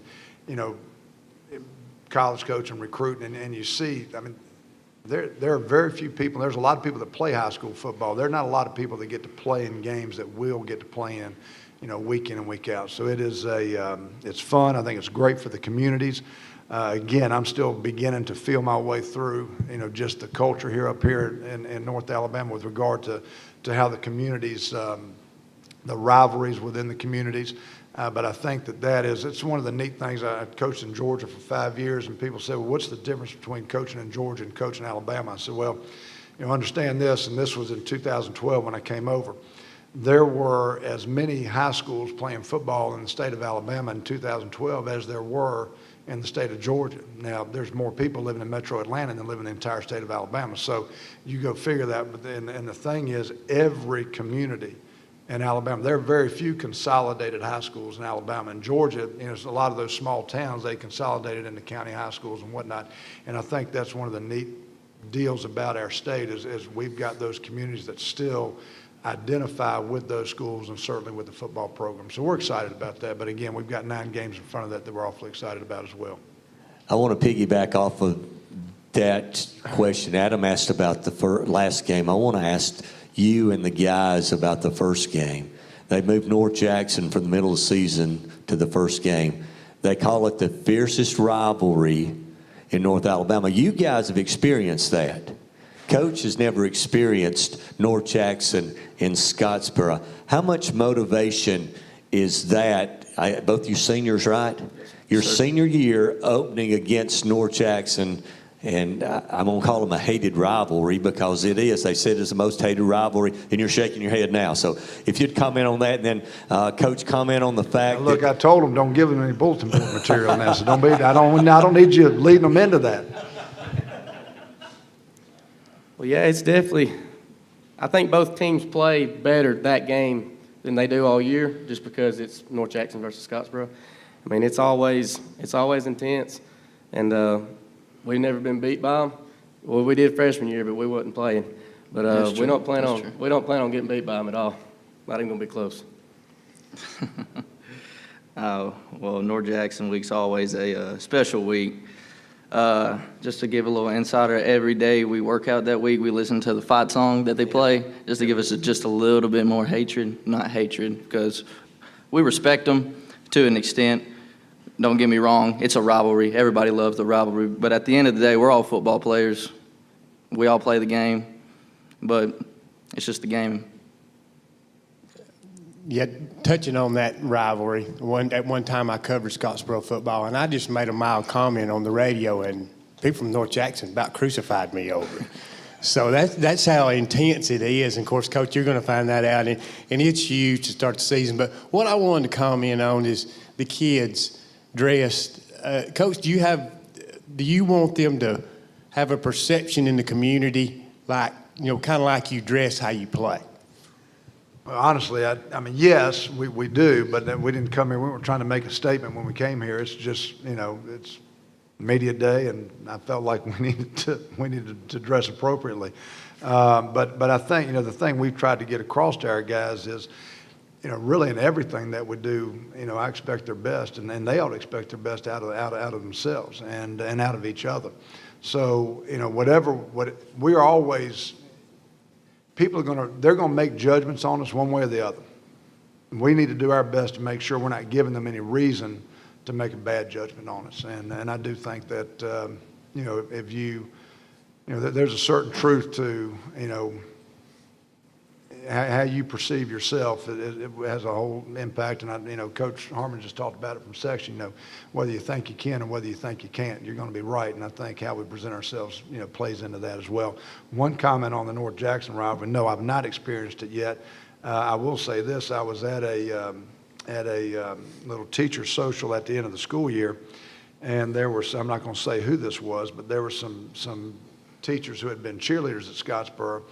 And in their day, they were talking about, I guess at halftime or before the game, whenever the two cheerleading squads got together, and there had been some things put in the water that they had shared with the North Jackson cheerleaders that, again, I'm not going to reveal what it was, but after that story, I said, Lord have mercy, this is, I'm going to make sure I check any water that I drink that day.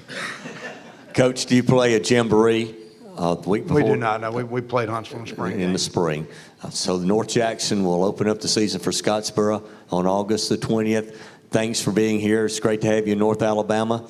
And good luck in the 2021 season to the Scottsboro Wildcats. Thank you all. Appreciate it. Thank you. Thanks. Thank you.